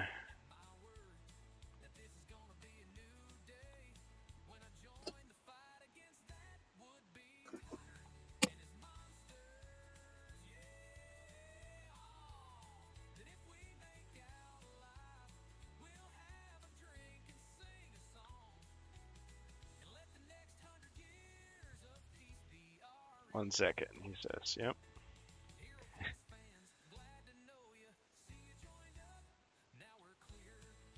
Dolly Parton and the Proclaimers. Hero Quest mashup track. Sorry about that. All right. So we got the dwarf over here now. The elf is stumbling with the rug. So do I have to be adjacent to them to take the rug to use my to help move it along? Or I mean, can we double team it? kind of makes sense. Shout at the dwarf pivot, whatever. You'll get no complaints off the elf if you want to take this rug. All right, I'll take the rug. I wish I had like a little tile or something to represent it. Like he'd be like carrying it around or something. Okay, sure, fine. 6. There's the exit door down there. It's almost a straight shot.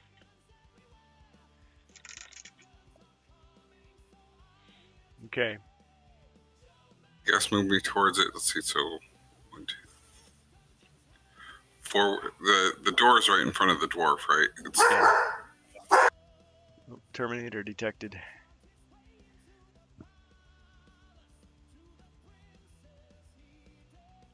Like that? I Yeah, guess. that's fine. Okay, and keep going, or Yeah, that's fine.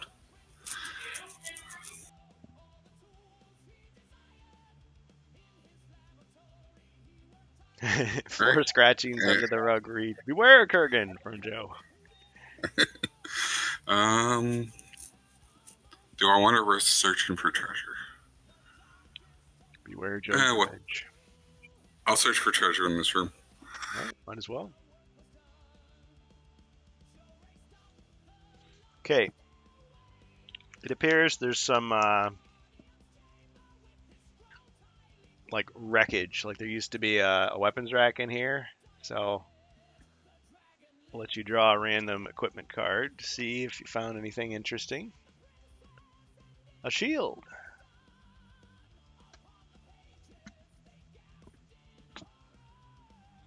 Great, we'll just add that to the weight. Yep.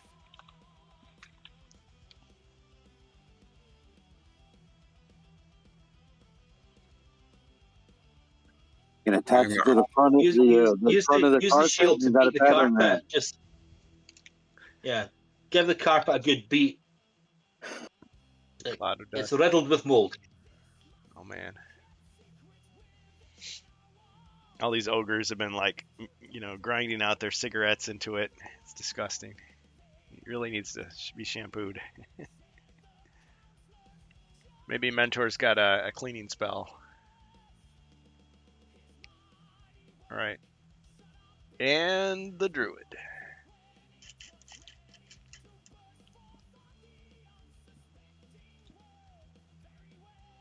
Okay. How many body points left? For Two. the Two. two. And I'm last in line. So yeah, can I risk it? 3. I'm using this. Longsword 1.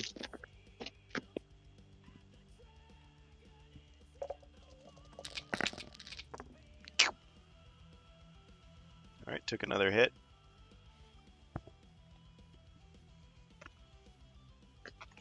And plus. Okay. Your audio became a little crackly there.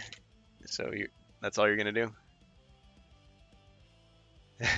Wrong. Yeah, I'm far wrestling away match from. for sure. I'm far away from the Wi-Fi. Sorry. Okay. Geek on Getty thinks it's a wrestling mat.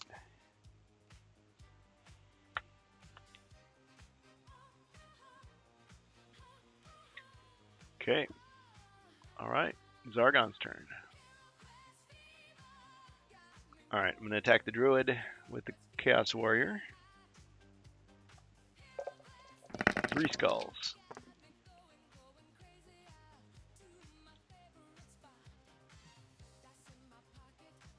Cha-ching. 2 shields. Okay, so druid takes 1 body point of damage.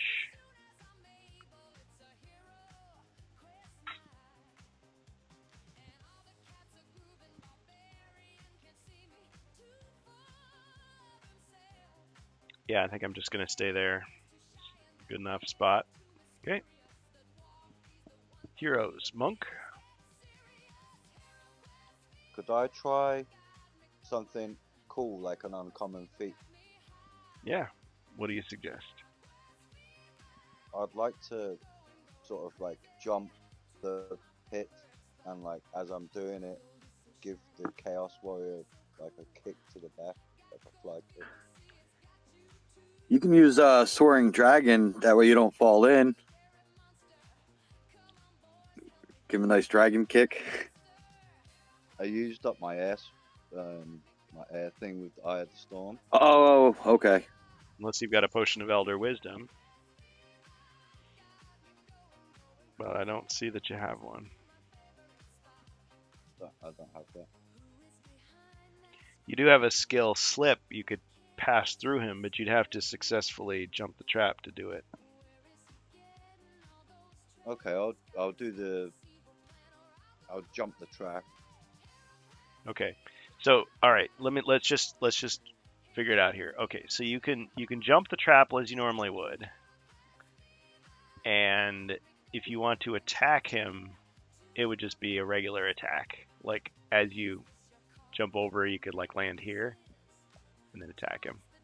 So if you roll at least a Okay. 3 on your movement dice, and you don't roll a skull on your 1 combat die, it'll be successful. Okay. I'll do that. Yeah, thanks Geek Gun Giddy. He's appreciating all the music I've crafted with AI from Suno.com. Not sponsored. I need to come up with some more tracks though. But yeah, I tried to do different things. Got disco, got country, got rap, metal. 6. Okay, plenty of movement. All right, and then roll your combat die to jump the pit.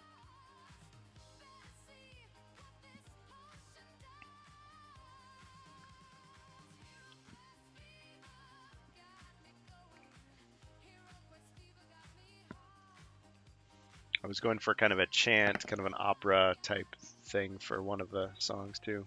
Okay, so you fell in the pit.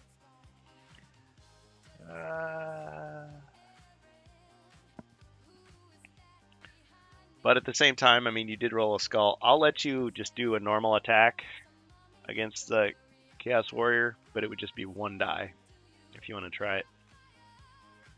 Okay, I'll try it.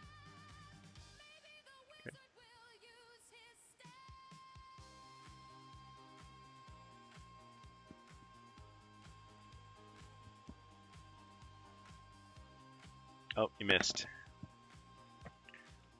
I was waiting. And you can use your the last spell ability or whatever too to avoid the damage. Oh yeah. Fill the Just in fill the time. pit with water. Twist in Make a time, soft yeah. landing. Okay. So did I take the damage away already? Not yet. You were at 3 before? 3 body points. Yeah, okay, so I didn't take any away. On the hero quest, Diva Faiva.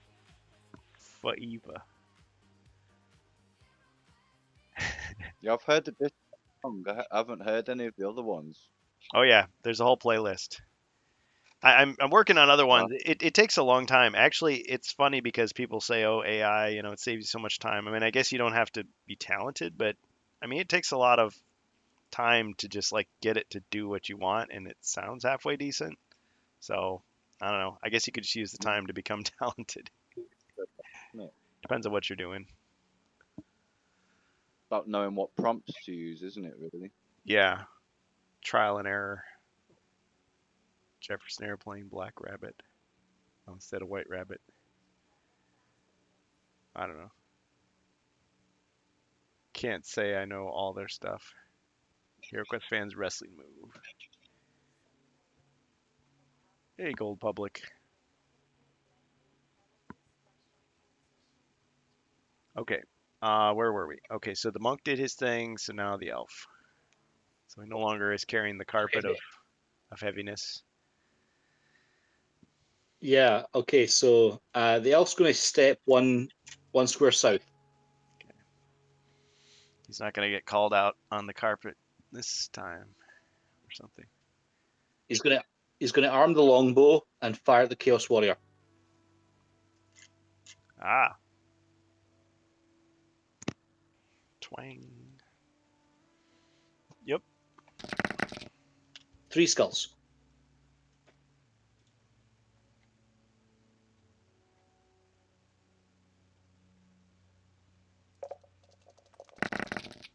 Ching. And 1 hit. Got him. Good.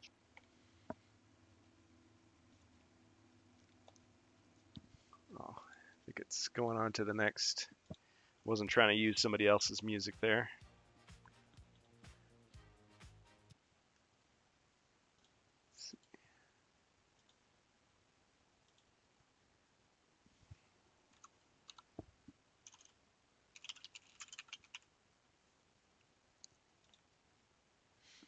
All right, well done. Okay, after the elf.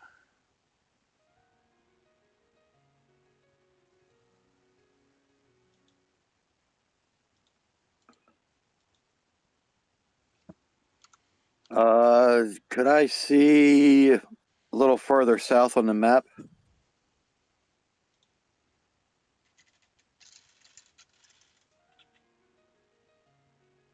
All right, let the dwarf move 2 spaces south of the barbarian, and I'll search the gold room for treasure.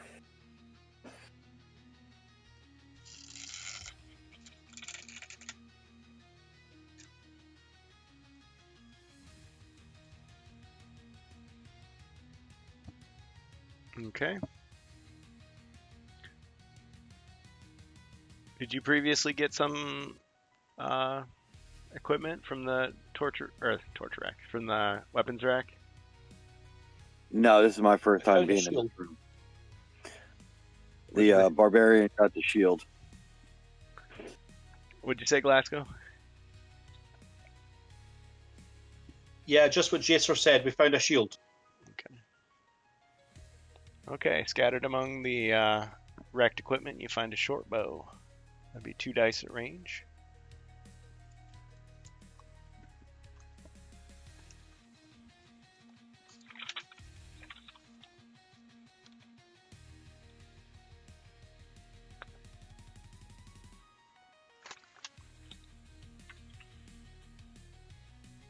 All right, barbarian.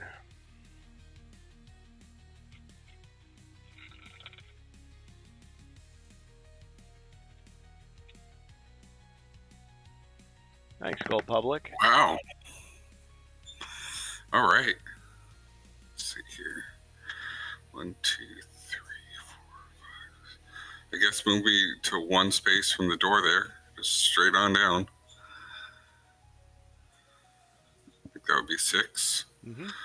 And I'll go and search that room for treasure. Hero finds an iridescent sparkle potion that jiggles. Bonus potion. Jello shots. Let's go.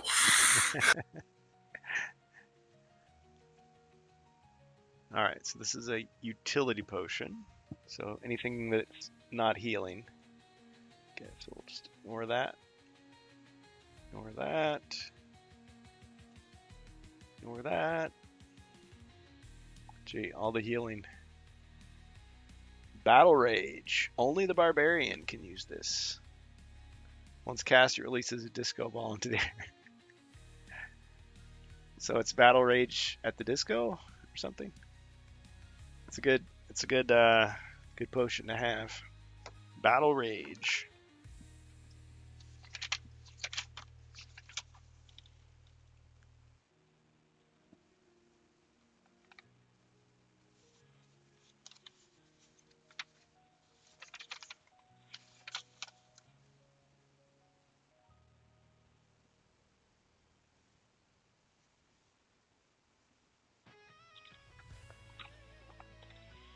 Okay.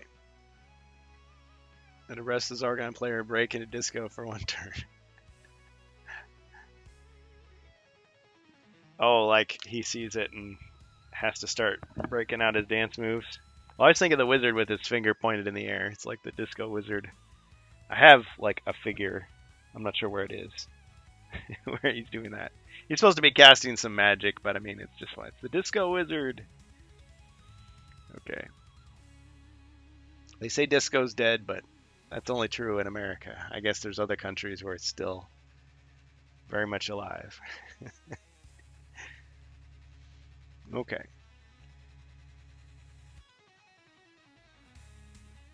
I think when I was a kid, they had school dances. They had disco balls, but I mean, they just weren't playing disco music. It's just whatever.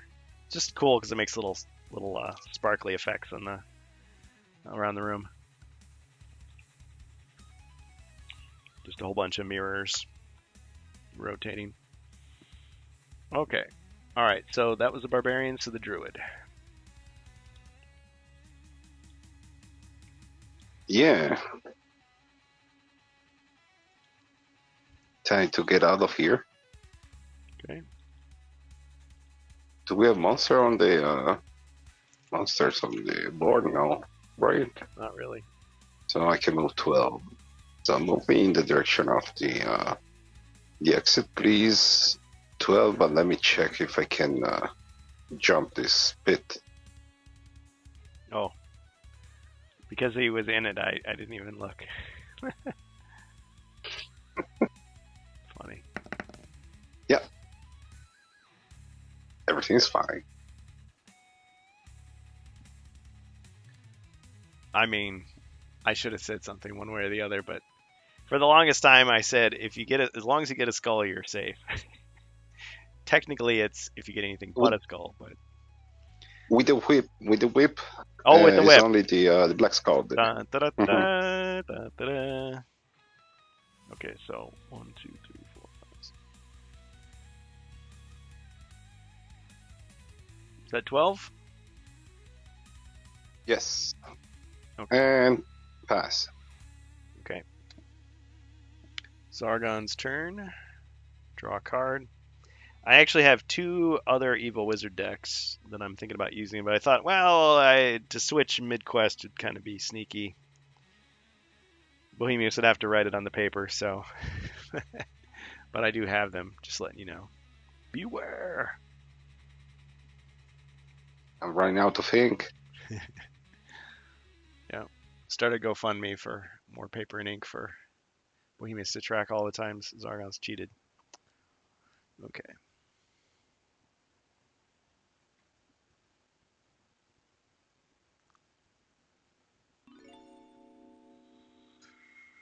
What is your turn, Zargon? Yeah, I drew a card. Oh, combat dice color change. Okay. Okay, the next dice will be blue. All right, Monk.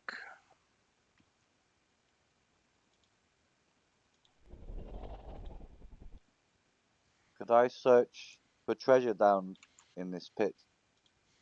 Oh, yes. Absolutely.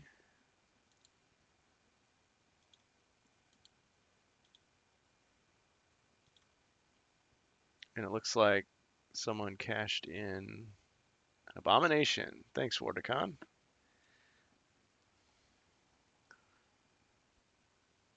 All right, so you're searching the pit for treasure. Yes, please.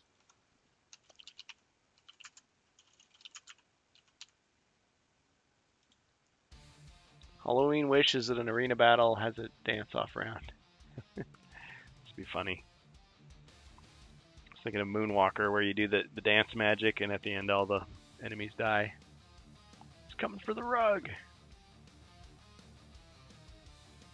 Gold! You search and find small amounts of gold hidden in several places, but lose track of time. Roll 1 die, multiply the result by 10 to see how many coins you find. Miss your next turn. So that's the monk. I mean, it's all for the orphanages and youth centers, but... Gold! Oh, sorry. D6, movement die.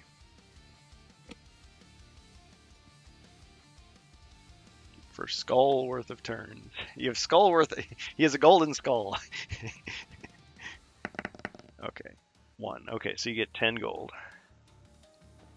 Okay, thanks.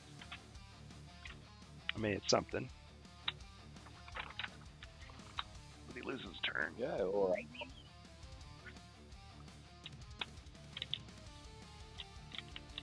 And is that my turn now? Yep. That's it. So, Okay. elf. Oh, you can still move on this turn. It's just next turn you'll skip. Oh, okay. I'll roll to move then. Oh, and you get your powers back.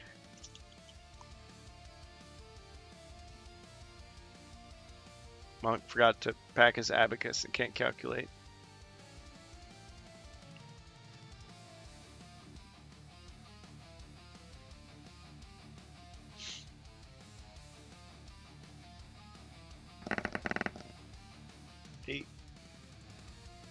Yeah, he needs his prayer beads. Okay. So I'd like to move down into green room that used to have the rug in. That's 7. And just out the door, please. 8. Okay. It's like one of the coins just went rolling, and he's like chasing after it.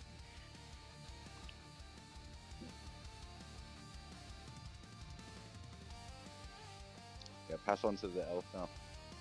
All right, elf. All right, can the elf move all the way down into the green room?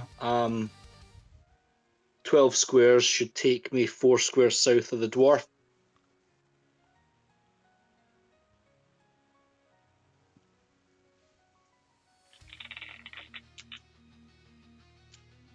And I'll do a search for treasure here.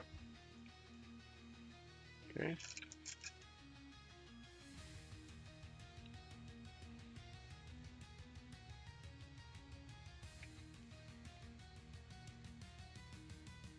Oh, hazard. Suddenly a stone beneath your feet gives way. You fall into a shallow hole, losing 1 body point, ending your turn.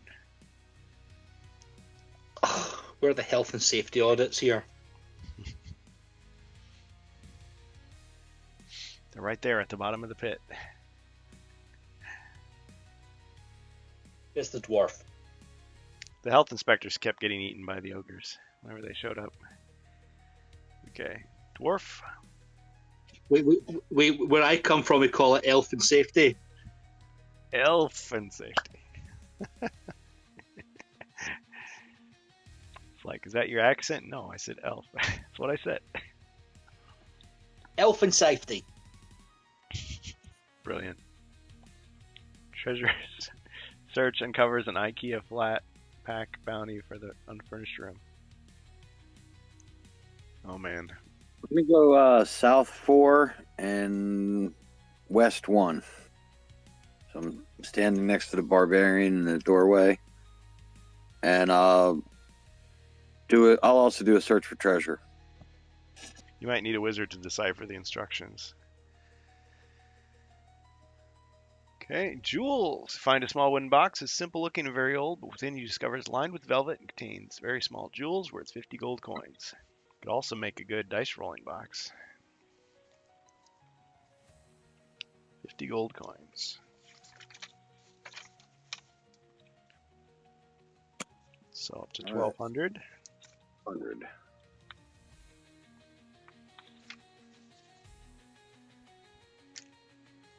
Barbarian. All right, let's see here. So 1. I guess I'll just go out the door. It's less than 6, so. All right. You're leaving the quest. Congratulations. With a rug. The rug, yep. Let's see what Mentor says to that.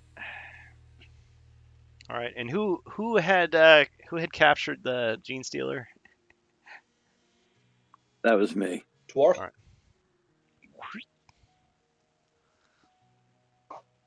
We could have put the J-Stealer directly on the rug.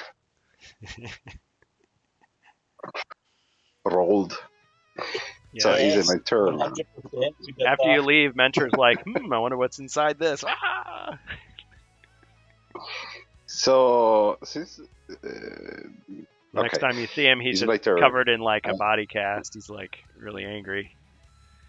Sends you on- I'll join the barbarian. The barbarian, we're going to drink a couple of grogs. Okay.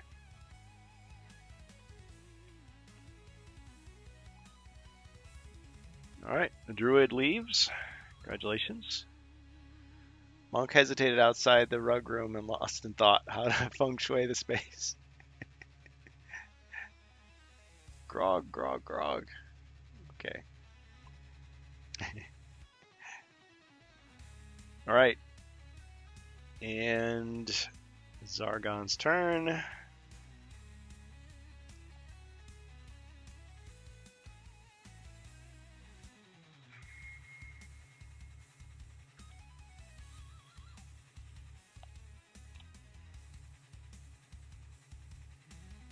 All right, I guess I could use Creeping Darkness to Strange darkness prevents you from using magic.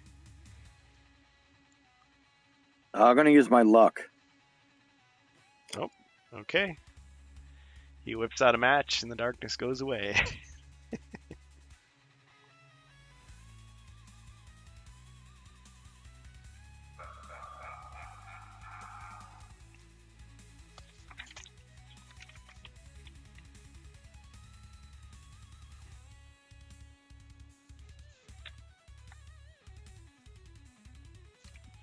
Okay. All right, heroes. Is the monk back in action yet? Yeah, he's counting coins. Every coin counts. Yep. It's for charity. Yep. He went to pick up the one that was rolling away, and like the rest of them spilled out of his bag, and he had to like pick them up again.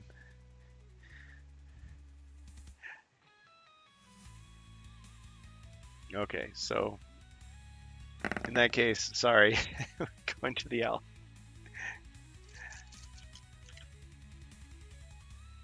Could I go into All right. the room? I think we decided you were still counting coins.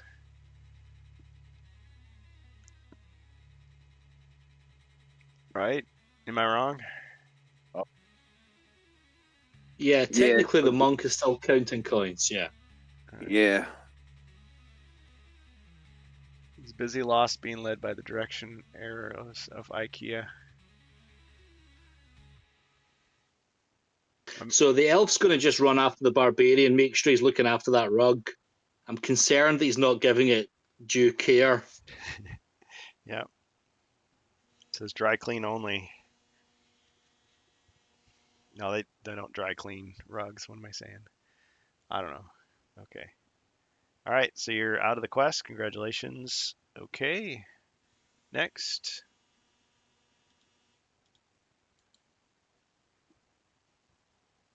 I'll go 3. I'll stand next to the exit door, and I'll blow the rallying horn.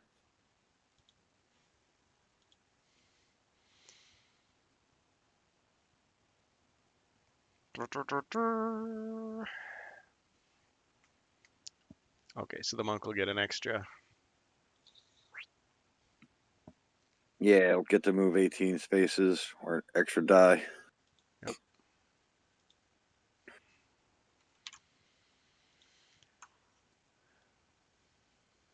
Thanks, Jason.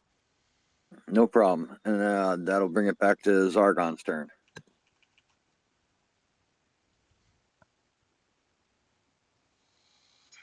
All right, heroes. So I want to go and check this room out south of me just to see if there's any weapons off that weapons rack. Okay.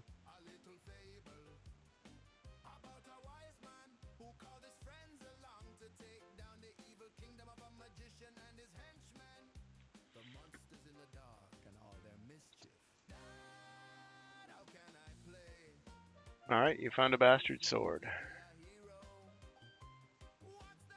Okay, thanks. And then I'm alright in thinking I've got, is it 18, well, 17 movement? Well, okay, let's pause for a second. If you move, I don't think you can do move, action, move. Or is there a card that lets you do that? Can maybe use an uncommon feat for the water one that lets you move attack move? Split your movement before or after your action on turn. Oh, yeah, after action. Yeah. It's not just an attack. So yeah, you can do that. You can do that. Okay, so you moved, and then you could do the rest. 1, 2, 3. So you could do 5 more.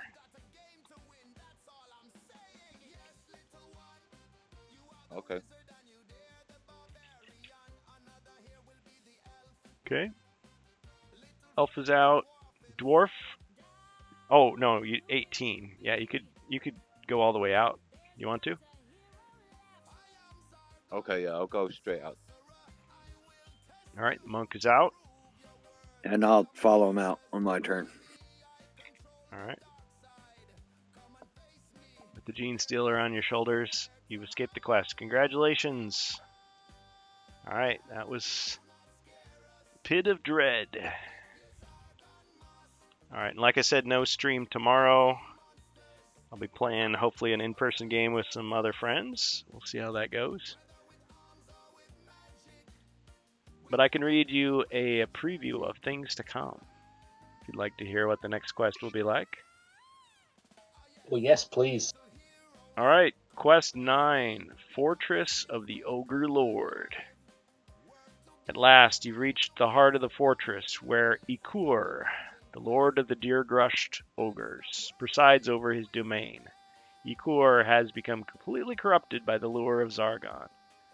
What do you mean completely corrupt? He was already corrupt. Well, anyway, he got even more beyond corrupted. There is yet hope for the ogre people under his reign. If you can defeat Ikur, you will break the unity of the Horde and save the realm from Zargon's threat. At least that's the theory.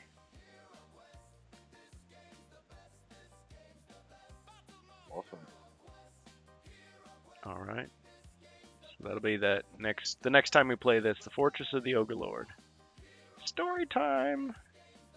Well, Geek on Getty, I did mention that. I'm not sure if we have another hour to do that. I was thinking, so here was my thought. I was going to do the story time if nobody showed up, because I know that I told everybody, like the last time I told everybody, oh, you know, I don't know if I can stream today.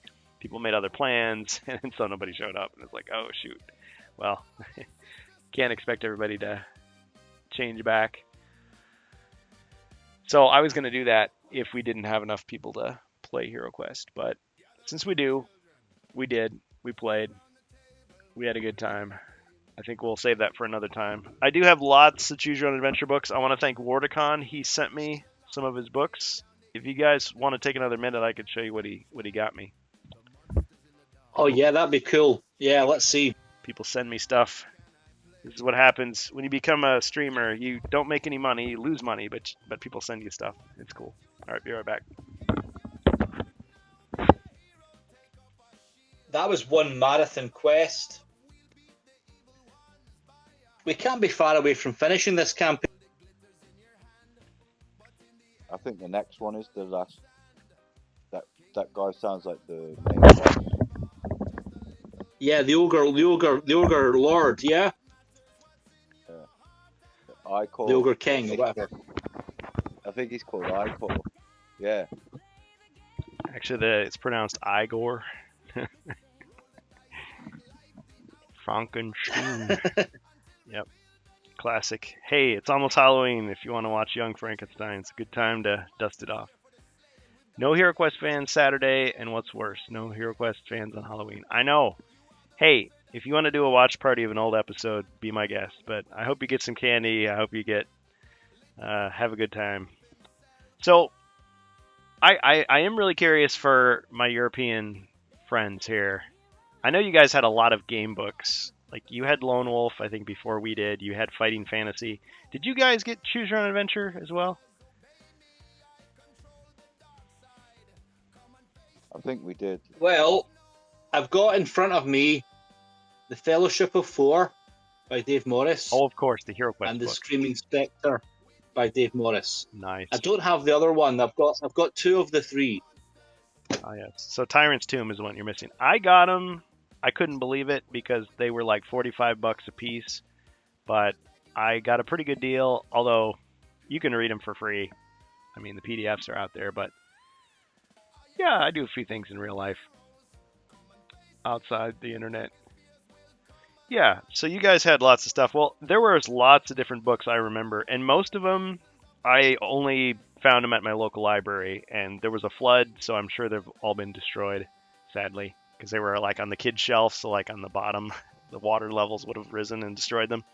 But I have like collected some of them over the years, so I'll show you the ones that Wardicon sent me, and then I'll show you some other ones that I've got. So, whoops. Oh, camera froze again. By if I remember correctly, Joe Dever didn't do just the Lone Wolf. He did also Oh yeah, other lines of yeah. because it was. I World of remember Lone. one that was Go ahead. post-apocalyptic.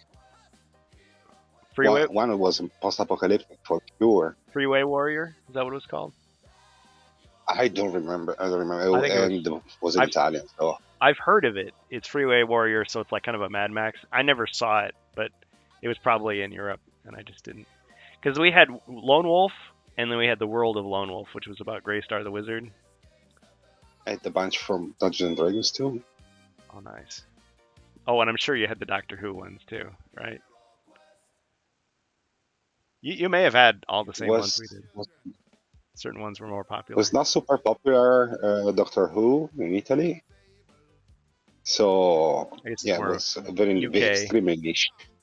UK thing. Yeah. Well, I think a lot of the game books were actually, yeah, they started out in Europe and they were translated. Sometimes they were abbreviated. So, like, some of the later Lone Wolf books were abridged. And my brother read them a lot more than I did. But he would say, like, yeah, you go one page and, like, it doesn't even make any sense. Like, there's an error. Like, the page goes nowhere. It's like, oops, they cut out the wrong paragraph. So you just kind of had to figure out what they meant. Yeah. Did anyone else do the thing where they did the choose your own adventure, and when it came to a fight, they just decided that they won the fight?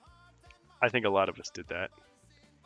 I think it was years. I was much older, and I'm like, you know what? I wonder if I could actually just win it. So I actually, yeah, in Lone Wolf, you were supposed to take like the end of a pencil, like this, and like close your eyes and like open the book and go like this, and like, oh, I landed on a 9, or oh, I landed on a 0. Oh, really? Okay. And then if you lost, you're supposed to close the book, put it away. Next time, okay, start from the beginning. Yeah, do the right choice, do the right choice, do the right choice. Okay, they're in the fight again. And if you stab your left hand, is that like a body point? Yeah. What are they? But they didn't call them body points. Endurance points. That's what they called them. Yeah. My brother and I don't know that one, but we did have other choose your own adventure books. I really can't remember the names, but I didn't have any of the Hero Quest ones as a kid, but I've acquired them since. Oh, yeah. But we did have other ones. I just don't remember them. Some of them I have a lot of nostalgia for. Other ones I've never read them before, so it's different. But yeah. So okay, so here's the ones that actually I think. Oh, go ahead. Keep talking. I think we got them from the library. Yeah, most of mine were from the library as well. I think at school, like, we had a thing you could do book reports, and you could use Choose Your Own Adventure, but it only counted like as like a third of a book or a fifth of a book, so you had to do like multiples to get the assignment done, because people would do them. Because really, if you take your path through it, you only get one of the possible endings. 44 possible endings, so it's pretty short. I mean, these are like, what, 100 pages? 134 pages. So the Mystery of the Maya. Some of the reports would be real short. Yeah. Mystery of the Maya. I think I remember this one. It's like, oh, you're a girl in this one. Different. Here's the abominable snowman. I died the first step. Escape from Blood Castle. That's the report. Peter Pan. Yep. You try to run on a spiral staircase. You should never do that. I took off on this epic adventure and I fell in a pit and starved to death. Yep. Oh well. That was the book report. Yeah, it was always written in the second person, so it's like, you do this, you do that. Peter Pan, World of Books. Yeah, you can catalog them. Escape from Blood Castle. See, a lot of these I haven't heard of. Well, and the nice thing about this, so during the pandemic, there was a problem because like teachers would read books like virtually to their students or to the kids they're babysitting or whatever, but it'd be on a stream, and then they'd get like a takedown request from like the publisher saying you can't read it's a public performance of it. But the thing about the Choose Your Own Adventure books is it's always different every time. So you're not reading the entire book. It's a transformative thing. Plus, I do commentary as I'm reading it, do different voices and things. So it's like, it's still creative. But yeah, The Abominable Snowman. This is one of those books where I tried to read it with my niece, and it was like we never found him. We kept trying different things, and eventually we just kind of lost interest. But it's like it's right there. So what are they trying to say? I want to find him. Third planet from Altair. I think a lot of people didn't like this one for some reason. Maybe I'm thinking of the other UFO one. There's another space-themed one. And it's just like, I was just like, oh no, I hate this. Of course, I'd get a stack of them, and I'd spend like all afternoon trying to read them. Your code name is Jonah. That guy kind of freaked me out.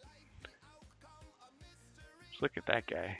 It's like Alfred Hitchcock mixed with a Doctor Who alien. I've never seen those ones before, but the genre is wonderful. Well, and they had different covers. I think, was this one from the 70s? Like the early 80s? Like they would have, no, 1980, okay. Well, yeah, they would have like this cover design. It had kind of a 70s aesthetic, but then they would like really re-release the book with like, they'd be wearing like 80s clothes. And I think they revised them in the 90s. Okay, Space Raiders and the Planet of Doom. So this is actually Which Way books. See, there were other versions. Other brands, other companies did their own game books. Well, I call these game books, but I mean, in Lone Wolf, you had more stuff to do. You were tracking endurance points. You could roll dice if you wanted to. There was different things. These, you were just making choices. So it's like, okay, deactivate the destruct order or let the ship blow. Nope.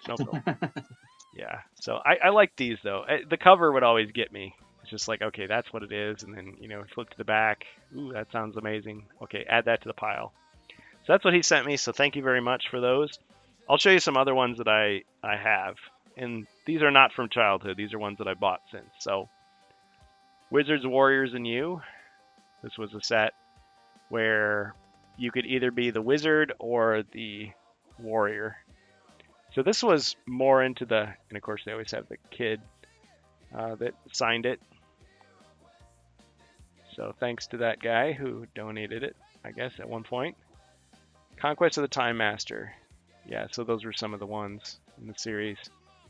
I liked it because, yeah, if you were the warrior, let's see.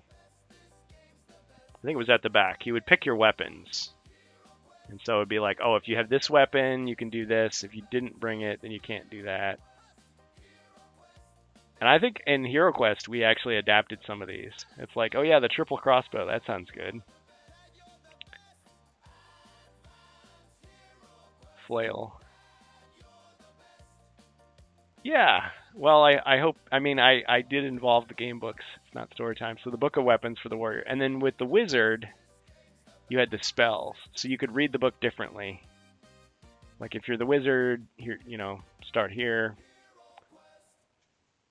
They would tell you the different powers you can have, but you could only have so many. And I always like the combat magic at the end. It's like you could dispel any magic except that of a grand wizard. So if you're fighting a grand wizard, it's like, uh-oh, it's not going to work on him. So these books were just amazing. Do you happen to know when the first example of such a book came to be? Don't know. That would be an interesting little research project. They were around at least in the 70s. But I was born at the end of that decade, so I don't know. Yeah, they were great for kids who like spending time with themselves. Yeah. And do some quiet reading time. But you felt like you were playing a video game. So like you were cheating somehow. Like you weren't really doing homework, you were having fun. Get kids to read. So this series, Time Machine, this was made by the same people. Except there was only one correct path through the book. If you broke any of the rules of time travel, you could get stranded in time. So you'd keep going you keep encountering the same stuff and you're like, oh shoot, I'm trapped in time. So they had different I can't vouch for the historical accuracy of some of these things, but you're a kid traveling in time. So they've endangered kids by sending them into the past. And they would give you equipment. You couldn't kill anybody. Don't try to change history. Don't try to scare people by basically revealing that time travel exists by disappearing in front of them, leaping in time. Ooh. But yeah, it was cool. They would, you know, give you a little background of how to fit in. It really felt like you were playing like a computer game. They could have easily adapted that to this. So yeah. So there's, but I mean, Yes, these and I had never read. I went right to the ones which were about like King Arthur or dinosaurs. You got Scotland Yard Detective, Quest for King Arthur. Yeah. So those are good. Now these were a little harder to find, and these are more, I think they were aimed at like little kids, but I couldn't resist. Star Challenge. Anybody remembers these? How do you rate as a space ace? So with these, it was just a straightforward, you know, choose your own adventure, except at the end you would get like a certain number of points. And so you tried to see like if you rated as a space ace. So I think it was just basically judging, okay, you know, was your completion like a good completion or was it kind of crappy? So again, kind of that video game vibe. I think in my copy, my first copy, it was The Exploding Suns, and it was a library book sale. And I would write in there like all the different scores that you could get that are not listed here because they didn't list every single one. So destroy the. I wonder if these books, one of these style of books, were the inspiration for the kind of 1990s video games, like you know, Civilization, for example, where you had to make lots of decisions, and it kind of led to real-time different strategies. Yeah. Or no, I guess that's not real-time. The first real-time strategy game I think was Dune, which on the Genesis was called Battle for Arrakis. But what was the first like Civilization? I don't know. Yeah, some historians out there, but yeah, I have the entire series now of Space Ace except for I think book 9. Still looking for that one. But yeah, of course. There's the text-based computer games also. Yeah. Some of these were not exactly choose your own adventure, but some of these were adapted to certain word prompts. Yeah, some of these were adapted to. Yeah, that would have been a good price. Yeah. So if anybody remembers those. But yeah, there were other series, and I've showed them on screen. So I've got the 3 HeroQuest Corgi novels with Dave Morris. I've got some Star Wars. I mean, it would take me an entire stream to show them all to you. But yeah, I've got like the Star Wars ones, which were, I want to say like in the mid 90s, late 90s. Oh yeah, with the special editions, they're probably late 90s. I've got a Doctor Who one. I've got an Indiana Jones one. There's a basic programming one where I guess you're supposed to like interrupt the adventure and like code in basic, like a little game, and then or I don't know if it like cracks the code for you and then you keep playing. So that would get kids to do their programming homework, I guess. There were a lot of books like that. They were just, you would open the book and it would just be like a list of like commands. And so you would just like transcribe it onto your computer to do whatever it was they had you do. Basic. We had QBasic. I didn't do a ton of it. Steve Jackson ones from 1984. Yep. Time Machine 1, 3, 4, 5, 8. I don't have all the Time Machine ones. There's some that just don't interest me because I'm like, I'm not that interested in that period of history because they were all historical. But really, I shouldn't think of it that way because it's fictionalized. So I mean, of course, it's going to appeal to stuff you've seen in movies or comic books. It's educational, but I mean, it's pretty loose, you know. It's more like an introduction to the topic than telling you like really well researched facts. Let's see. Twist a Plot, Which Way books, Find Your Fate. I guess there was Give Yourself Goosebumps, but that was like kind of after my time. So they were like the Goosebumps novels, but they were Choose Your Own Adventure. I really thought, so when I was a kid, the Bobbsey twins were a series of books, which I guess they've been around since the 1920s. So they keep rewriting the books to like reflect the culture of the day. keep changing it. But I thought there was like a choose your own adventure of that, but I still have not found it, and I don't know what it is. There were Narnia books, which I have all those now, and those are more game book-y. They have like maps and items that you're supposed to find. There was Way of the Tiger, where you play a ninja, and they were pretty gruesome, but that was kind of the appeal too. It's like, ooh, this is for older kids, because you got all these gory deaths and stuff, mature themes. Geek on Giddy says, in 1976, R.A. Montgomery was running Vermont Crossroads Press, a small publisher known for innovative children's lists, when he's approached by Ed Packard with a manuscript entitled Sugarcane Island. Oh yeah, was that the first Choose Your Own Adventure? Because that sounds familiar. Sugarcane Island. I think that was a hard one too, if I remember correctly. Yeah, and I don't know if it was Choose Your Own Adventure, like it was Adventures and You or something like that. Yeah. Before it was an adventure. Okay. Well, and I know Choose Your Own Adventure had the time machine, they had the regular ones, and then they had like the young readers. They were like this size, but they were red. And it was like the green slime, so like you're babysitting this kid and he like eats the green slime and he turns green. Just like really silly. But they were like super short, like 3 pages and that's it. And then you try it again. It's like as they got later into the series and like for older readers, like you'll be reading more and choosing less. And there'll be fewer pictures and stuff, so it tricked you into reading. Let's see. I have a What Do I Do Now book of Zork, Cavern of Doom. Oh yeah, Zork. That was a famous computer game. I didn't get into computer games until like mid-90s. So I missed out on a lot of the games that people remembered. I mean, unless you count like in school, we had like Apple II computers. So we had like Oregon Trail and Carmen Sandiego, stuff like that. Maybe Battle Chess.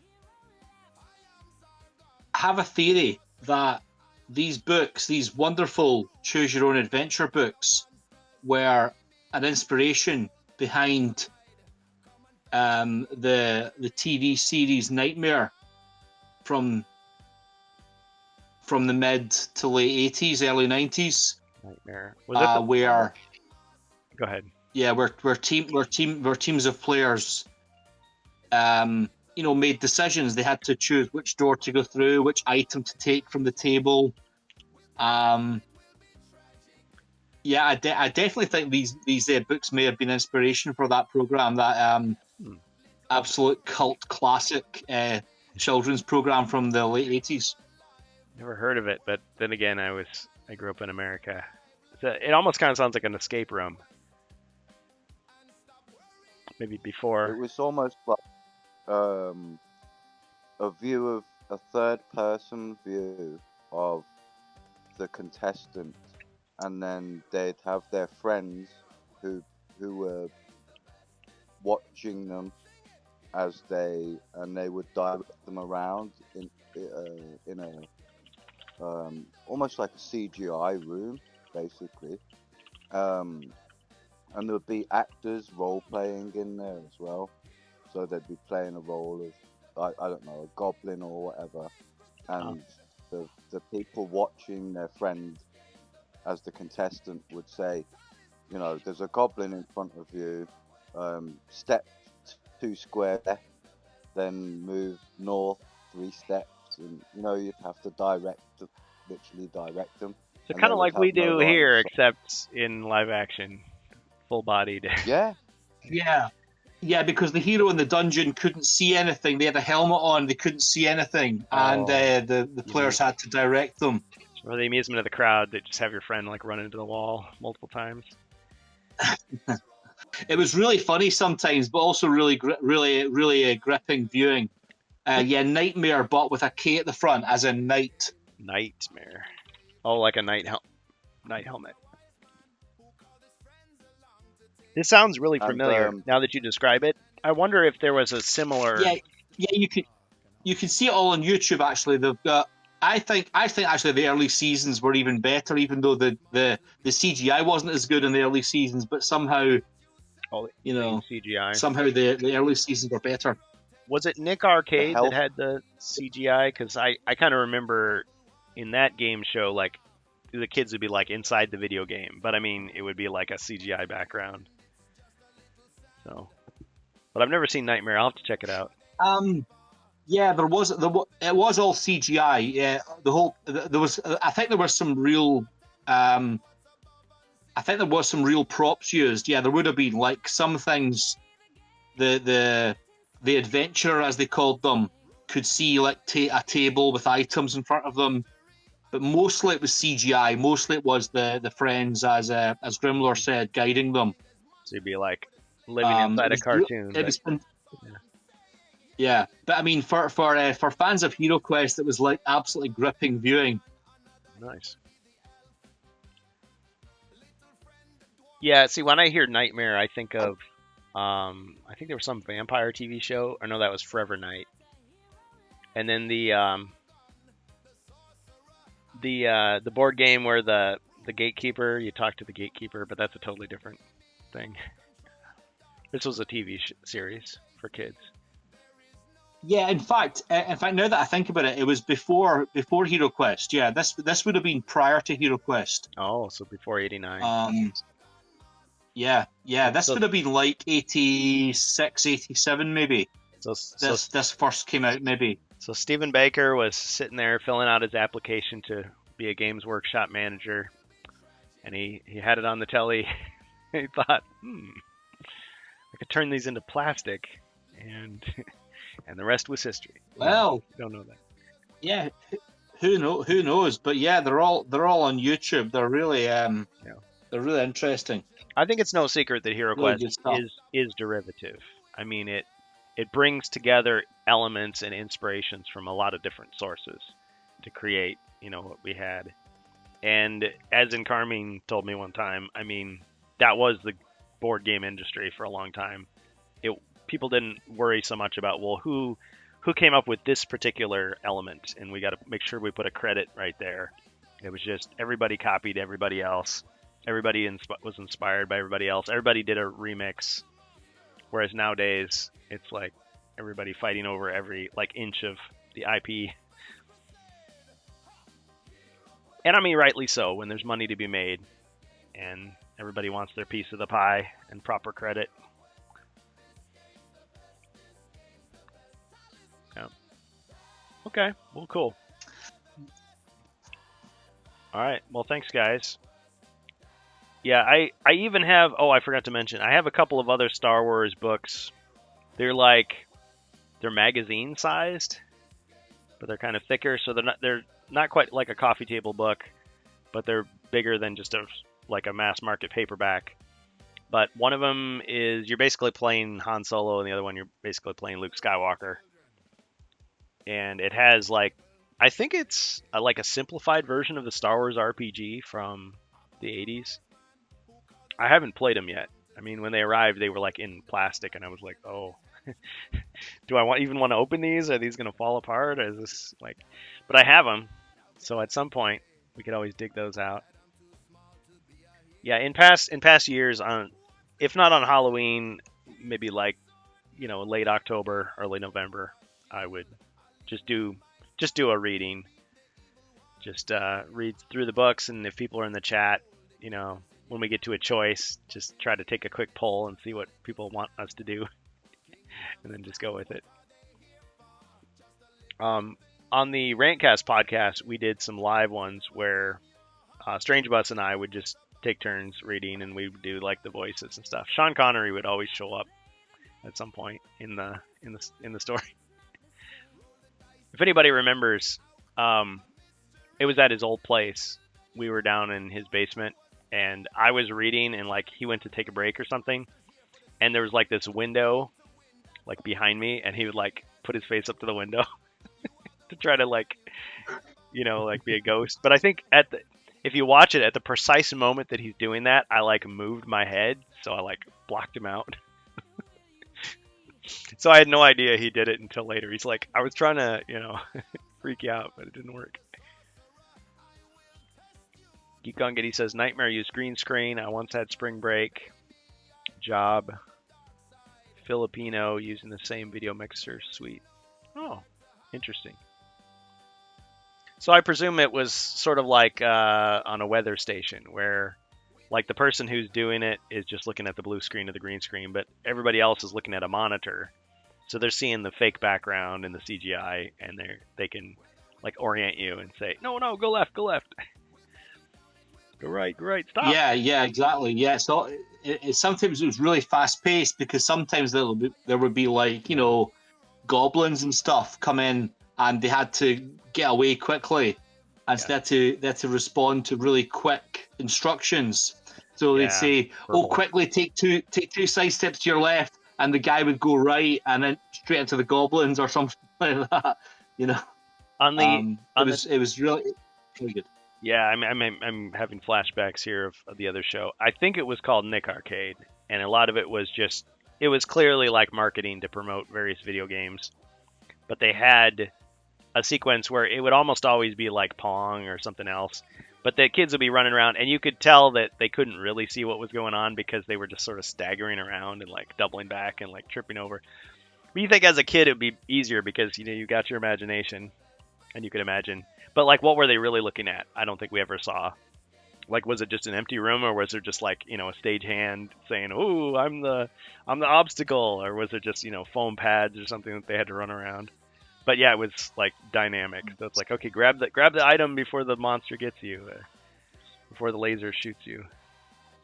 But sometimes you could tell like they didn't really see what was happening because we could see it. Like, you're about to get eaten by the ghost. Come on. Yeah. There was actually a really funny, slight tangent here, but on Nightmare there was a really funny episode. It's quite famous on YouTube in the UK amongst our type of people, where one of the kids dropped an F-bomb on the program, but no one seemed to notice, and they got through. They didn't mute it out. Yeah. Funny. Yeah. Well, I think before they had PG-13 movies, like you could have one swear word in a kid's movie and it was still considered okay. But for TV, it was like, no, can't do any of that. Unless it's like at like 9 o'clock at night or something. And even then, it was questionable. I think on HBO, they would even censor stuff. Like they would have the actors like dub over the lines. And so they'd say other stuff than what they really said, which is kind of funny and then shocking when you hear the unedited version. You're like, oh, I didn't realize there was so much profanity in this, or other things. I watched TV versions of movies used to do that over here. Yeah. Although sometimes it was funny because the voice they would use wouldn't sound anything like the actor. So like all of a sudden they'd like, you nerd. Like, what? Spell casting proprietary. Sent you a link to the YouTube of it. Okay. Thanks, Geek Gungity. Well, I better get off of here. Nice chatting with everybody. Thanks for the memories and sharing memories of things that you knew about that I didn't. Nightmare. Yeah. Huh. Oh, wow. That looks fun. It's worth checking out, definitely. Yeah. Okay, well, I've definitely never seen it. I've seen other shows, but I mean, for me, it was mostly like Double Dare and stuff like that. It was like, you could imagine like a part trivia, part American Gladiators for kids, but it was usually just like, oh yeah, jump into this bathtub full of whipped cream and try to find the key, or something like that. Or, oh, you got the question wrong, so now you get slimed, or now you get hit by pies. It was always just like, get messy, answer questions, or run around and look like an idiot. But you were a kid, so it was like, oh man, I wish I could do that. That looks like so much fun. Yep. Everybody have a great weekend. Yep, I'll let you know how it goes tomorrow. Thanks. All right, we'll see who we can raid next. All right, thanks everybody. This game's the best. Good game, everybody.